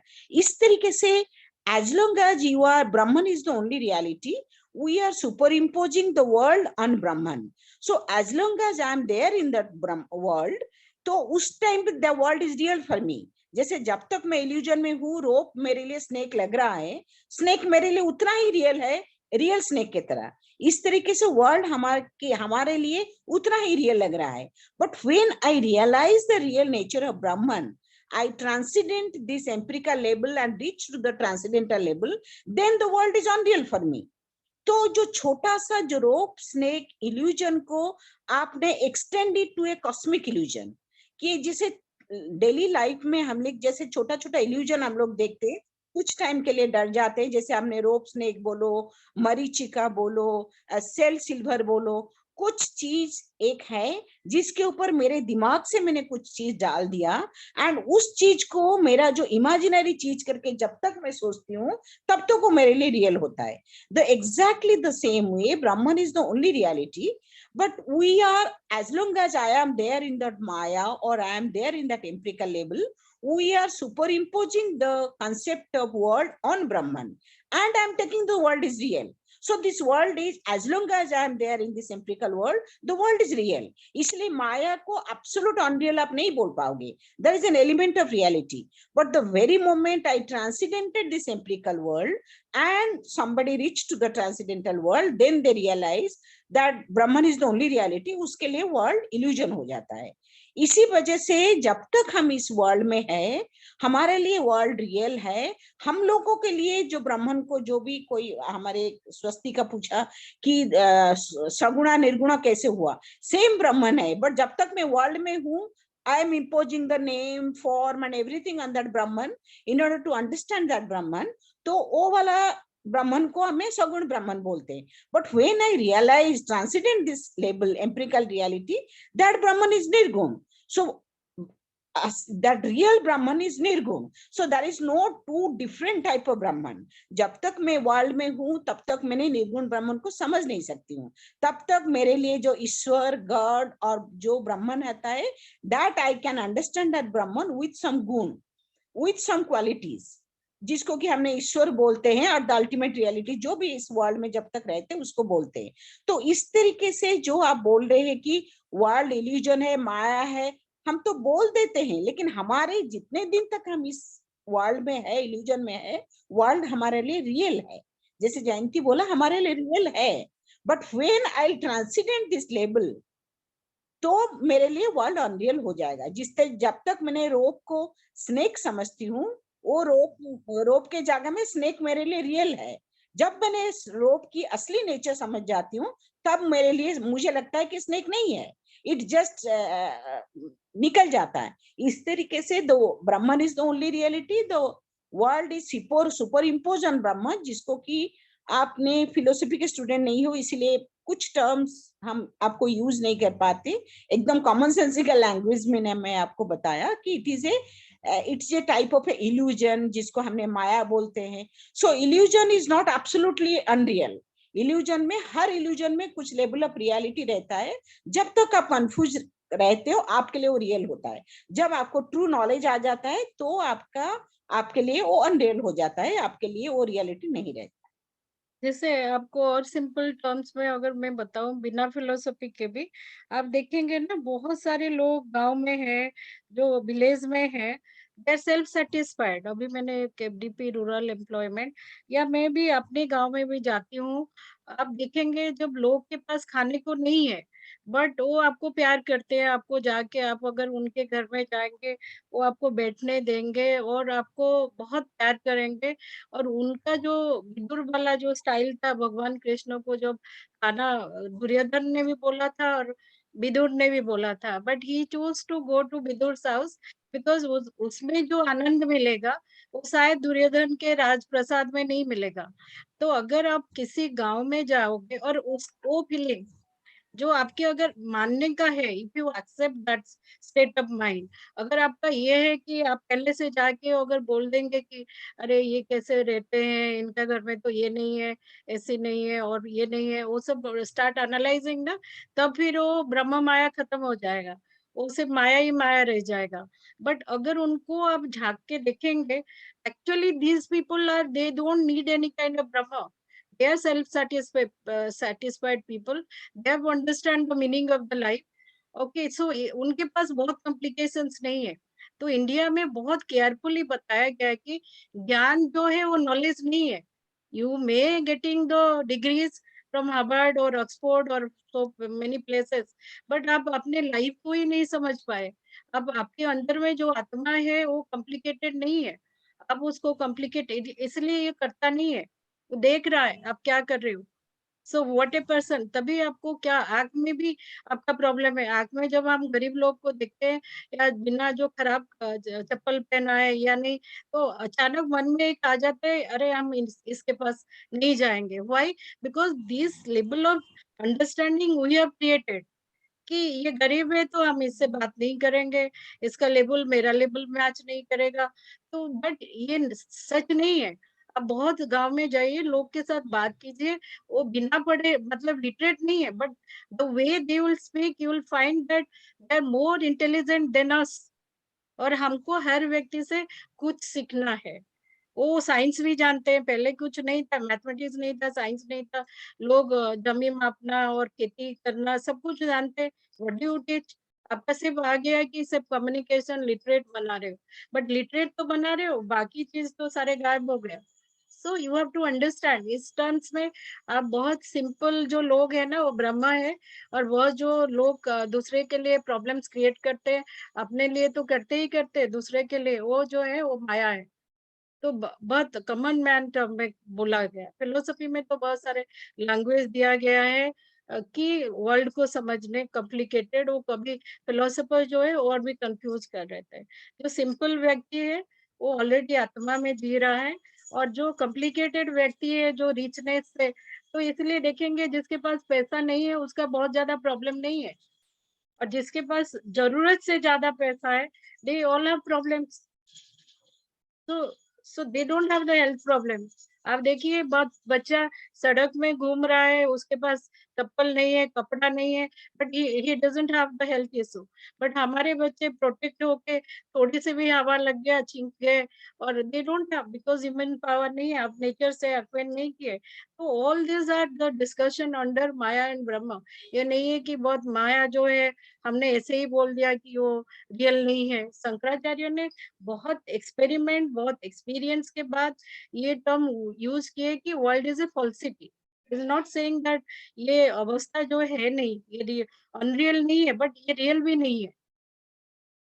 तो इसलिए अगर रियल होता वो आपको खुश देता, इसलिए आपको खुश नहीं दे रहा, इसलिए वो रियल नहीं है.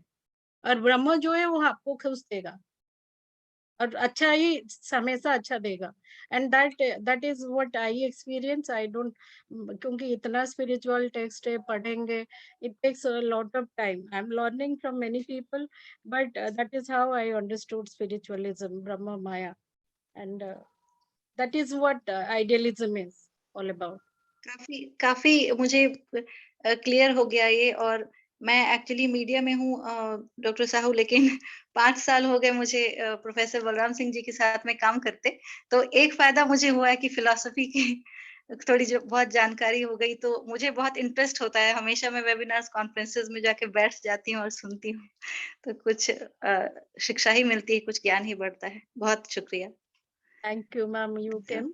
थैंक यू सो मच कि आपने आए और सुने हम लोग. मैं मुझे असल में इस बात से प्रेरणा मिल रही है कि मैं आपके साथ कोई एपिसोड करूं, और ताकि हमारी जो ऑडियंस है वो अब काफी डाइवर्सिफाइड है ना, बहुत डिफरेंट फील्ड यस के हैं. यस, दैट और इज व्हाट, आगे से हाँ. लैंग्वेज ऑफ, तो देखिए ये अवस्था मेरे में ये नहीं आया है, और ये अवस्था हम क्यों चाह रहे हैं, वो भी उसमें सेल्फिश एटीट्यूड है कि इसलिए चाह रहे हैं कि दूसरा अवस्था जो है हमको हैप्पीनेस नहीं दे रहा है, तो इसलिए हम उसको भाग के ब्रह्म के पास पहुंच रहे हैं. ऐसा नहीं है कि ब्रह्म मिल मिल जा रहा है, बट कोशिश है कि लाइफ में थोड़ा सुधार लाया जाए, दुख से थोड़ा मुक्ति पाए, लिमिटेशन से अनलिमिटेशन थोड़ा ब्लिस आए, और दूसरे को वही ज्ञान हम दे सके कि किसी को कुछ दे भी नहीं सकते तो थोड़ा आनंद तो दे ही सकते हैं. तो मैं इसलिए सोचती हूँ कि जो इंडिया 75 है उसमें भारतीय व्यवस्था और दर्शन पर यदि आपका, चूंकि बहुत इसमें काम और बहुत रुचि है, अगर इस पर बात कर सकें तो ये तो वैसे हटकर है बातें, लेकिन फिर भी अगर ऐसा हो सका तो बहुत अच्छा होगा. thank you so much ma'am, thank you if you thank you. think thank that you. way, but I'll be definitely with you. Any other question, sir? Sir, I'll request you, Tipu and Dr. Balram Singh, sir, अगर कुछ comment करेंगे तो मुझे अच्छा लगेगा. Tipu, I think sir नहीं है. एक मिनट बंद करो. okay. जयती Tipu is there. दीदी, योर पेपर वाज एक्सेलेंट और बहुत क्लियर कॉन्सेप्ट, और आपने जितना वही इंडियन वेस्टर्न मतलब आपका तो कमांड दोनों पे ही अच्छा है और काफी सिंपल और अच्छा था. देखिए डिबेटेबल तो अगर आप फिलोसफी के लेवल, जिस लेवल यहाँ आपको पता है सारे ही लोग हैं फिलोसफी बैकग्राउंड और नॉन फिलोसफी बैकग्राउंड, अगर आप वो डिस्कशन के लेवल पे तो बहुत कुछ है डिस्कस करने के लिए कॉम्परेटिव स्टडी के लिए, but for the basic understanding of philosophy आपका पेपर एक्सेलेंट था. अब अगर नहीं बहुत इजी और समझ में आने वाला होता तो क्वेश्चन ही नहीं आते. एक सेकेंड, है ना. क्वेश्चन इसलिए आ रहे हैं क्योंकि समझ में आ रहा है सबको ही, है ना. तो मैं तो अप्रिशिएट करती हूँ और बहुत इंस्पायर होती हूँ आपसे, आपके फ्लो से, और कल लास्ट लेक्चर में हिमांशु मैम से, कि मुझे बहुत कुछ सीखने को मिलता है कि कैसे हम जो कुछ भी इतने दिन तक पढ़े हैं उसको जब हम समझ जाते हैं और फिर उसका एक्सप्लेनेशन देते हैं तो वो एक अनदर लेवल होता है. तो एज ए बिगनर मतलब मुझे भी अच्छा लग रहा है सुन के बहुत. Well, So, Sayo, can yes. Jayanti, can I ask you one thing? This is not Yes, ma'am. actually a question. This is a clarification. So, when you are explaining, giving a very clear-cut distinction between the idealism and realism, and you are saying that realism is a concept which admits that the independent existence of the objects against the mind, or it is not mind dependent, or there is a subject object duality and object is existing irrespective of whether the mind is Perceiving it or looking not. at it or not. The way this is the simplest definition you gave about realism. So if we are accepting this definition as a core definition of realism, how come we are saying that in Sankar also in some sense we can say that there is a element of reality, because element of realism, because in Sankar's philosophy, when we are taking Sankar, we know it's very much very sure that he is a monistic or is an Advaitic idealism. He is only accepting consciousness as the reality, and all other world and everything which is deriving from it has no reality at all. So, except this empirical label, if we are taking Sankar's philosophy as a whole, it is not accepting any objective reality, not at all accepting the objective world, only except that their creation of the world is in the empirical level, which is also not real, or which is an illusion. So once he is not accepting any objective reality and he is giving so much of importance to that idealistic idealism, or the what you can say that is the consciousness as the only reality, so in which way you are saying that you can also consider Shankar as a realist? In case you are talking about Shankar only in that empirical level, then it's fine.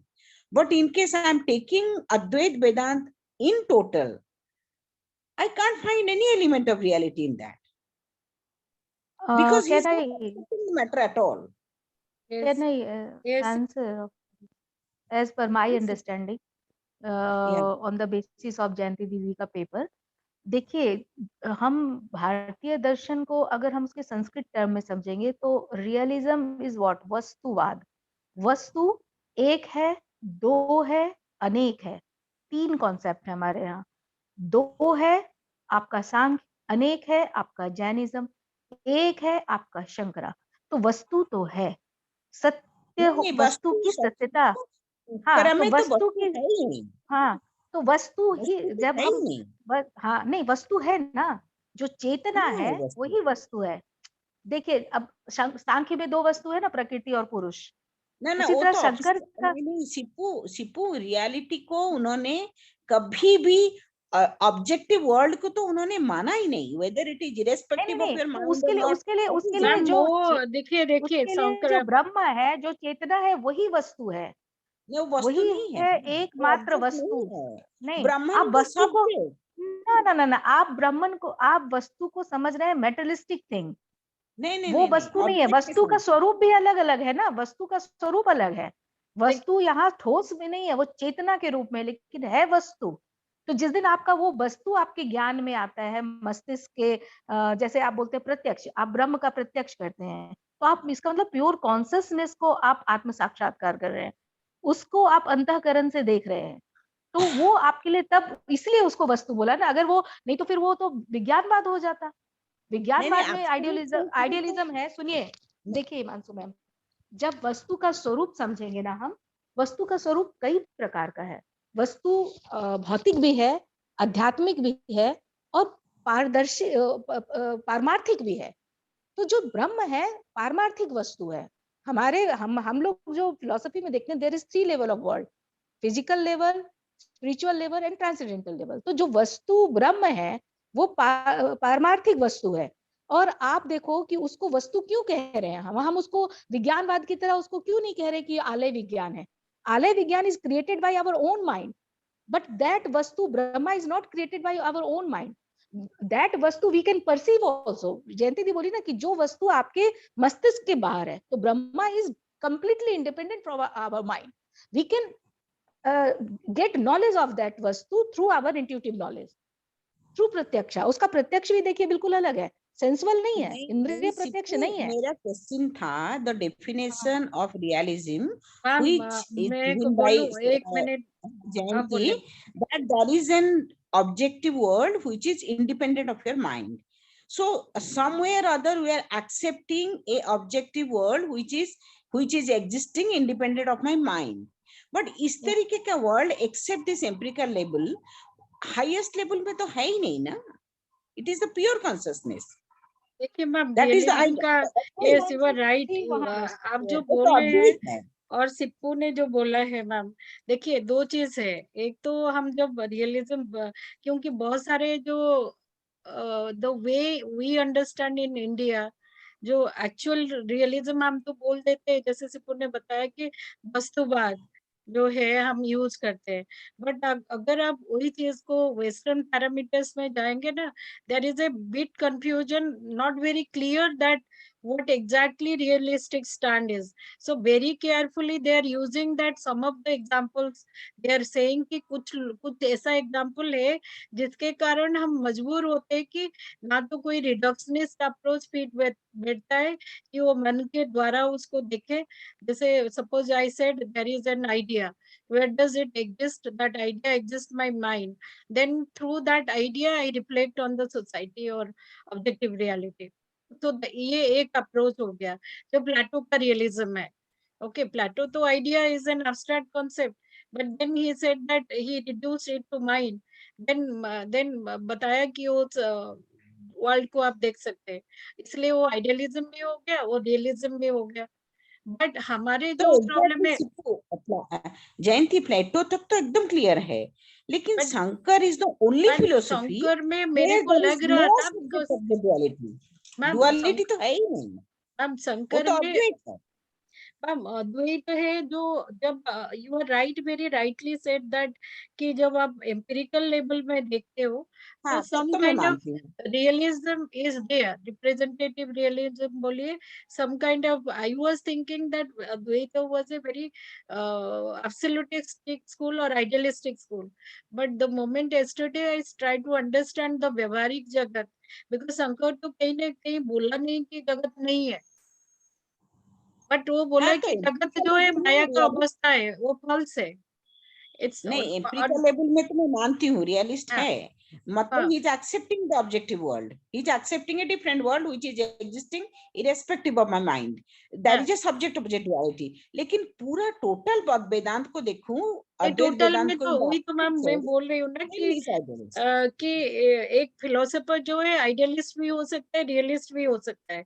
उसका कुछ परिभाषा को आप analyse करेंगे, कुछ angle में आपको idealist पूरा लगेगा, और वही चीज अगर जो दूसरे कॉन्टेक्स्ट में आ जाएगा, कॉन्टेक्स्ट ऑफ लैंग्वेज या नंबर्स, जो बेसिकली वेस्टर्न वर्ल्ड में ये डिबेट बोल रहे हैं कि जो रियलिस्ट है they give emphasis on the numbers, and numbers का कोई प्रॉपर्टीज नहीं है, उसको फिजिकल प्रॉपर्टी नहीं है, तो how does number came into existence and what are the proof, where does it exist.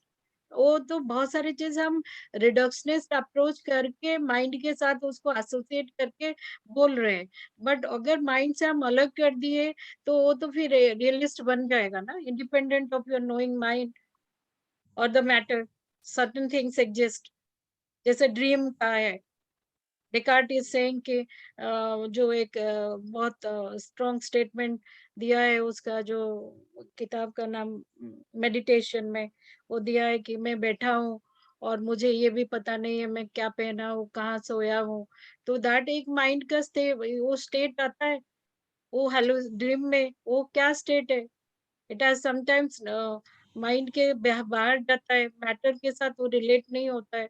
तो इसलिए वो लोग बोलते हैं जैसे नंबर्स हुआ, मोरल फैक्ट्स हुआ, वो उसको आप साइंस के द्वारा प्रूव नहीं कर सकते, देन एवरीथिंग कैन नॉट जयंती, बी हमें प्रूव। यस, सारे फिलोसोफर को कोई भी हो तो उनको सर्टेन एलिमेंट ऑफ रियलिज्म है सब में। सब में है, एक वही स्टंच तो बोल रहे हैं। इवन मार्क्सिज्म में वो लोग बोल रहे हैं कि मार्क्सिज्म में भी रियलिज्म है, है वो मैम है। मैम सब में ही सब मतलब मुझे इंडियन स्कूल में एक्सेप्ट विज्ञानवाद जो है, बुद्धिज्म का जो योगाचार विज्ञानवाद है, उसमें वो बोलते हैं कि सब कुछ चेतना का क्रिएशन है, और चेतना भी मतलब वो उसको एब्सोल्यूट नहीं मानते हैं। वो मानते हैं कि वो भी हमारा जो जैसे एग्रीग्रेशन से चेतना आती है, बुद्धिज्म का जो बेसिक फिलोसफी है, वो चेतना ही है, लेकिन वो चेतना का ही क्रिएशन सारा आउटर वर्ल्ड है, इनर वर्ल्ड है, जो मतलब हम जिसको आदि अनंत बोलते हैं। लेकिन वो कहते हैं आदि तो है लेकिन इसका अंत है, कि जिस दिन हमको निर्वाण हो जाता है उस दिन हमको ये पता चल जाता है कि ये जो संसार है सब कुछ है वो चेतना का ही क्रिएशन है। तो एक्सेप्ट पता मतलब है, विज्ञानवादी तो पता है विमल लेवल। कृष्ण बीके मोतीलाल ने क्या किया है? बीके मोतीलाल को अगर आप पढ़ोगे, उसमें उसने एक लिखा है न्याय and Buddhist theory of perception and realism लिखा है। तो उसमें ये क्या है कि ही सेड दैट दिनांक विज्ञानवाद जो है वो आइडियलिस्टिक तो है, और लेकिन उसका पहले वाला एलिमेंट्स अगर देखोगे, पहले जो फिलोसफी है उसको रियलिज्म डिक्लेयर किया है। बोला कि वो पहले तो रियलिस्ट थे बट अपने आप को वो लोग आइडियलिस्ट मान लिए। तो फिर अगर अपने आप को आइडियलिस्ट बोल दिए तो कोई कुछ कर नहीं सकता है। जैसे हिमांशु मैम बोल रहे हैं कि हमने हमेशा रहा है कि Advaita Vedanta is an idealistic model. Okay, तो बट अगर उसको रियलिज्म, रियलिज्म तो माइन्यूटली मैंने देखा बहुत तरह से यूज हो रहा है कि critical realism, scientific realism, then direct realism, indirect realism, बहुत तरह से यूज हो रहा है। और उस फॉर्म में लेंगे तो बहुत सारे स्कूल्स एंड थिंकर्स जो है रियलिज्म में आ ही जाएंगे। एक्चुअली अभी टाइम 9 बजने वाला है, जस्ट एक हाँ, छोटा क्वेश्चन तुम 2 मिनट में आंसर दे पाओगे तो मैं पूछ लूंगी। Just a clarification. When yes you are ma'am. talking about Plato's, the concept of universal and particulars, when you are explaining the two world theory of ideas, and when you are seeing the Vaisesik philosophy of Samanya and Vishesha, or whatever the translation is universal and particular, where they are accepting the existence of both, that by through the concept of inherence, समवाय से उन्होंने समझा पाए कि how the विशेष और the particular is residing on the universal, but in one way they are accepting the existence of universal. So is it the same type of a acceptance both in Plato's theory of ideas when they are talking about universal and particular? क्योंकि ma'am मेरा ma'am clarity नहीं है ये प्लेटो ना के idea ma'am, के। प्लेटो ने जो है इसको चेंज में, जैसे अगर आप एग्जैक्ट क्लोज तो हम अद्वैत के साथ नहीं कर सकते, बट ही अद्वैत इज नहीं, he is saying बस only one thing exists, that is universals, only ideas. प्लेटो का जब so how is क्रिटिसिज्म आए, explaining the particular? जैसे जैसे शंकरा के ऊपर जब क्रिटिसिज्म आया कि how do you explain the world, तो फिर देन शंकरा सेड माया, माया को लाए, फिर जगत को एक्सप्लेन किए, प्रोसेस बताए, प्रमाण व्यवस्था बताए। उसी तरह से जब प्लेटो के ऊपर क्रिटिसिज्म आया,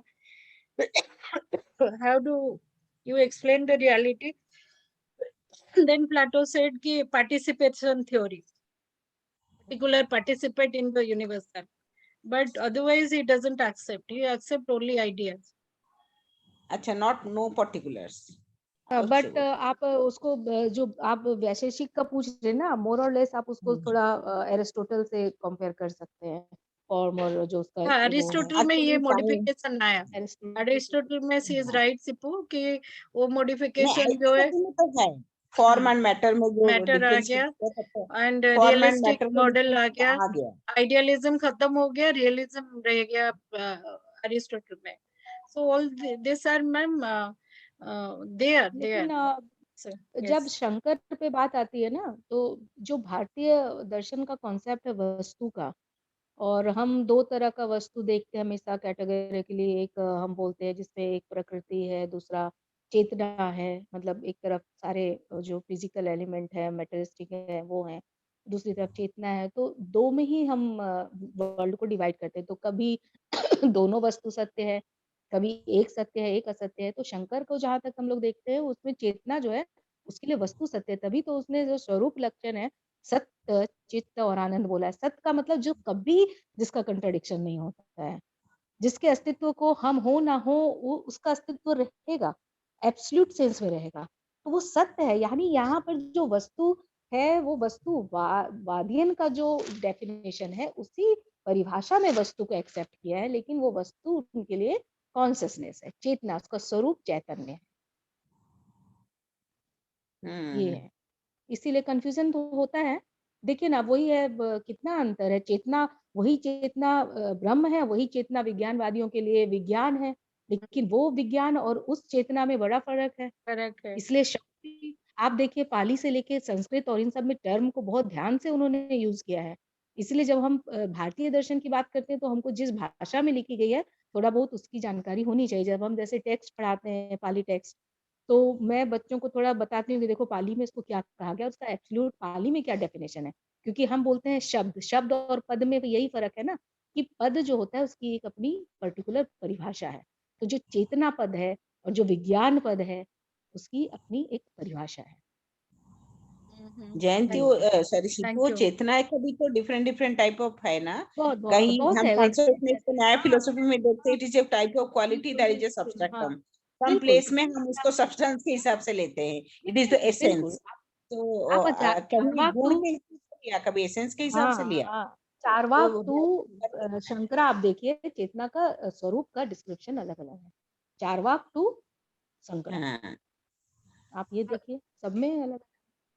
चलो, the girls are I think getting तब रेस्टलेस। मैं तो यही बता रही थी कि जो भारतीय दर्शन है वो तो एक समुद्र की तरह है। उसको जितना मंथन करेंगे उसमें से हीरे मोती जवाहरत निकलता ही जाएगा। थोड़ा विष भी निकलेगा, जो कभी कभी जयंती दी पी लेती हैं, कभी हम पी लेते हैं, वो है। और दूसरा, जब हम कहते हैं ना ये शंकरा का कि जगत मिथ्या ब्रह्म सत्या, वो जो एक सवाल आया था उनका जो मीडिया से है मैडम, तो एक एक बड़ा अच्छा एग्जाम्पल उसके लिए आ रहा था कि देखिए हम डिफरेंट डिफरेंट कंटेनर में पानी भरते हैं और हम सीमित जल देखते हैं, जल को बहुत सीमित अवस्था में, वो एक बूंद, एक सीमित जैसे शरीर है। लेकिन जिस दिन हमको समुद्र का दर्शन हो जाता है, जब तक हम समुद्र नहीं देखते हमको लगता है ये container water is only real water और यही है इसका एग्जिस्टेंस।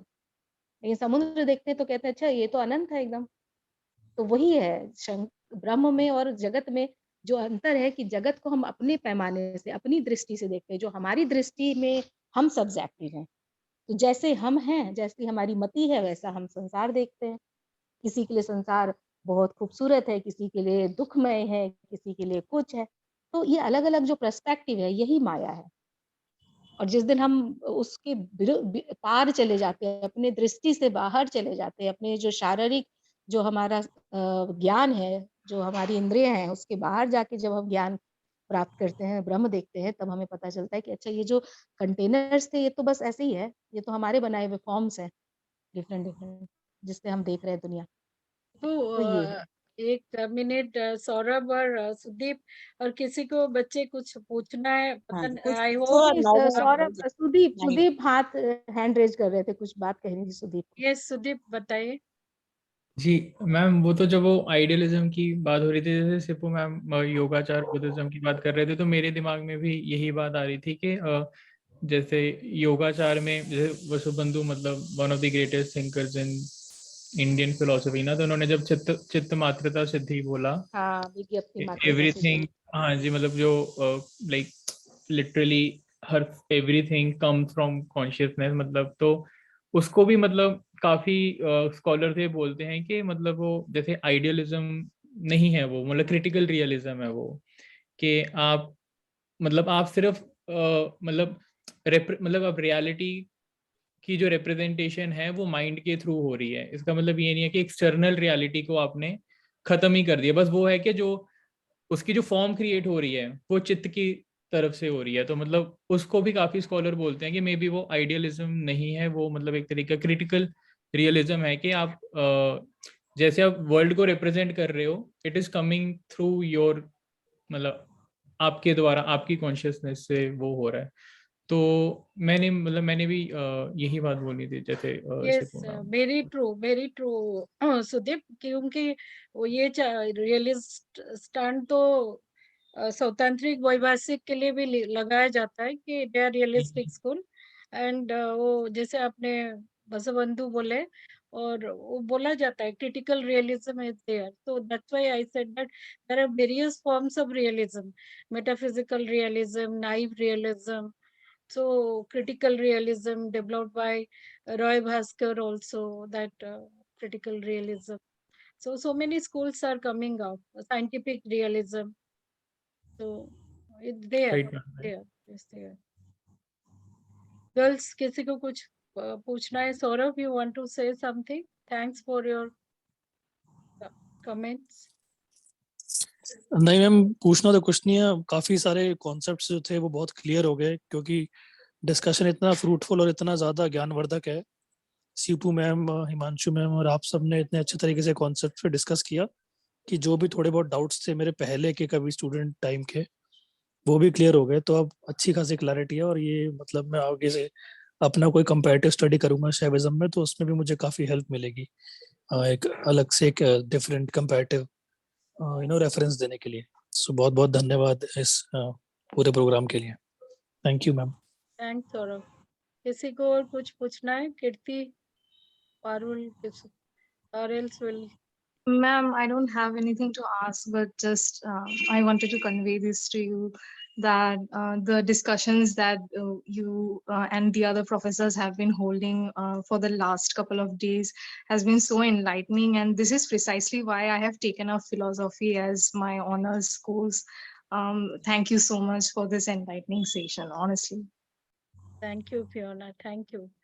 वो एक्चुअली सभी लर्न करते हैं, हम लोग भी इतना ज्ञान की भंडार है ना, जितना पढ़े कम लगता है, बट यही एक चीज है, विद्या जो है, विद्या ददाति विनयम। तो वो जो है ना, वो किसी ने आपसे लेना नहीं है। This is the only property you are having, and we must cherish in any kind of learning, so we must do.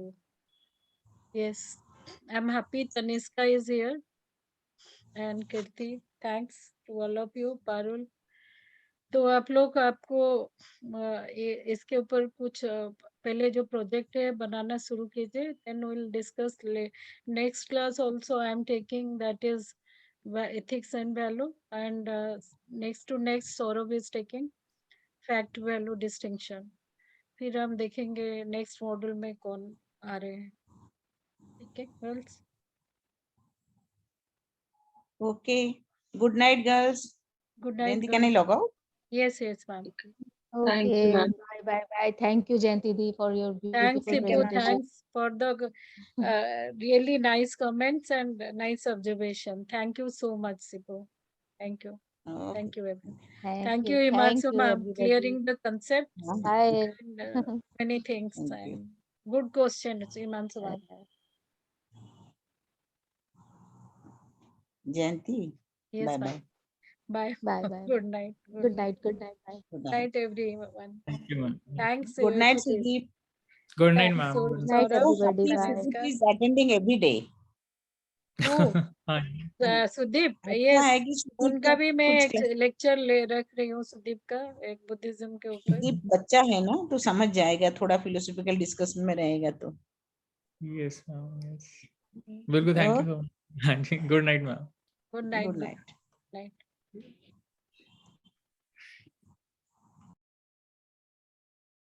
Saurabh, मैं बोल रही थी कि आप अर्चना जी से बात कर लीजिए whenever you have time.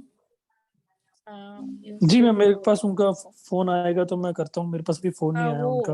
वो आ जाएगा ना, because I thought because he may not be, तो आप बात कर लीजिए। और एक चीज मैं बोलूंगी, आप एक काम कीजिए, एक आईसीपीआर को लेटर लिख दीजिए, और मैं वो उनको बोलिए थोड़ा सा, अगर उनके जानकारी में नहीं, आप बोलना ठीक नहीं होगा, मैं आप बोलिए उनका एक 3 months वाला भी एक फेलोशिप होता है, ओके मैम। एक शॉर्ट टर्म फेलोशिप होता है, जो मैंने बोल रही थी मुझे मिला था। अभी तो वो अमाउंट थोड़ा बड़ा होगा, कम से कम 15-20 हजार तो दे रहे होंगे 3 months का। तो why don't you apply, and I will ask Archana if she can help us. ठीक है उनके मैम, नॉलेज मैं में ट्राई करूंगा। बहुत लोग हैं, तो अगर आप थोड़े ओके। से उनके नॉलेज में रहेंगे ना, वो काफी हाँ जी, हाँ जी। यूनिवर्सिटी को भी जा, सॉरी मैं ये स्टॉप ले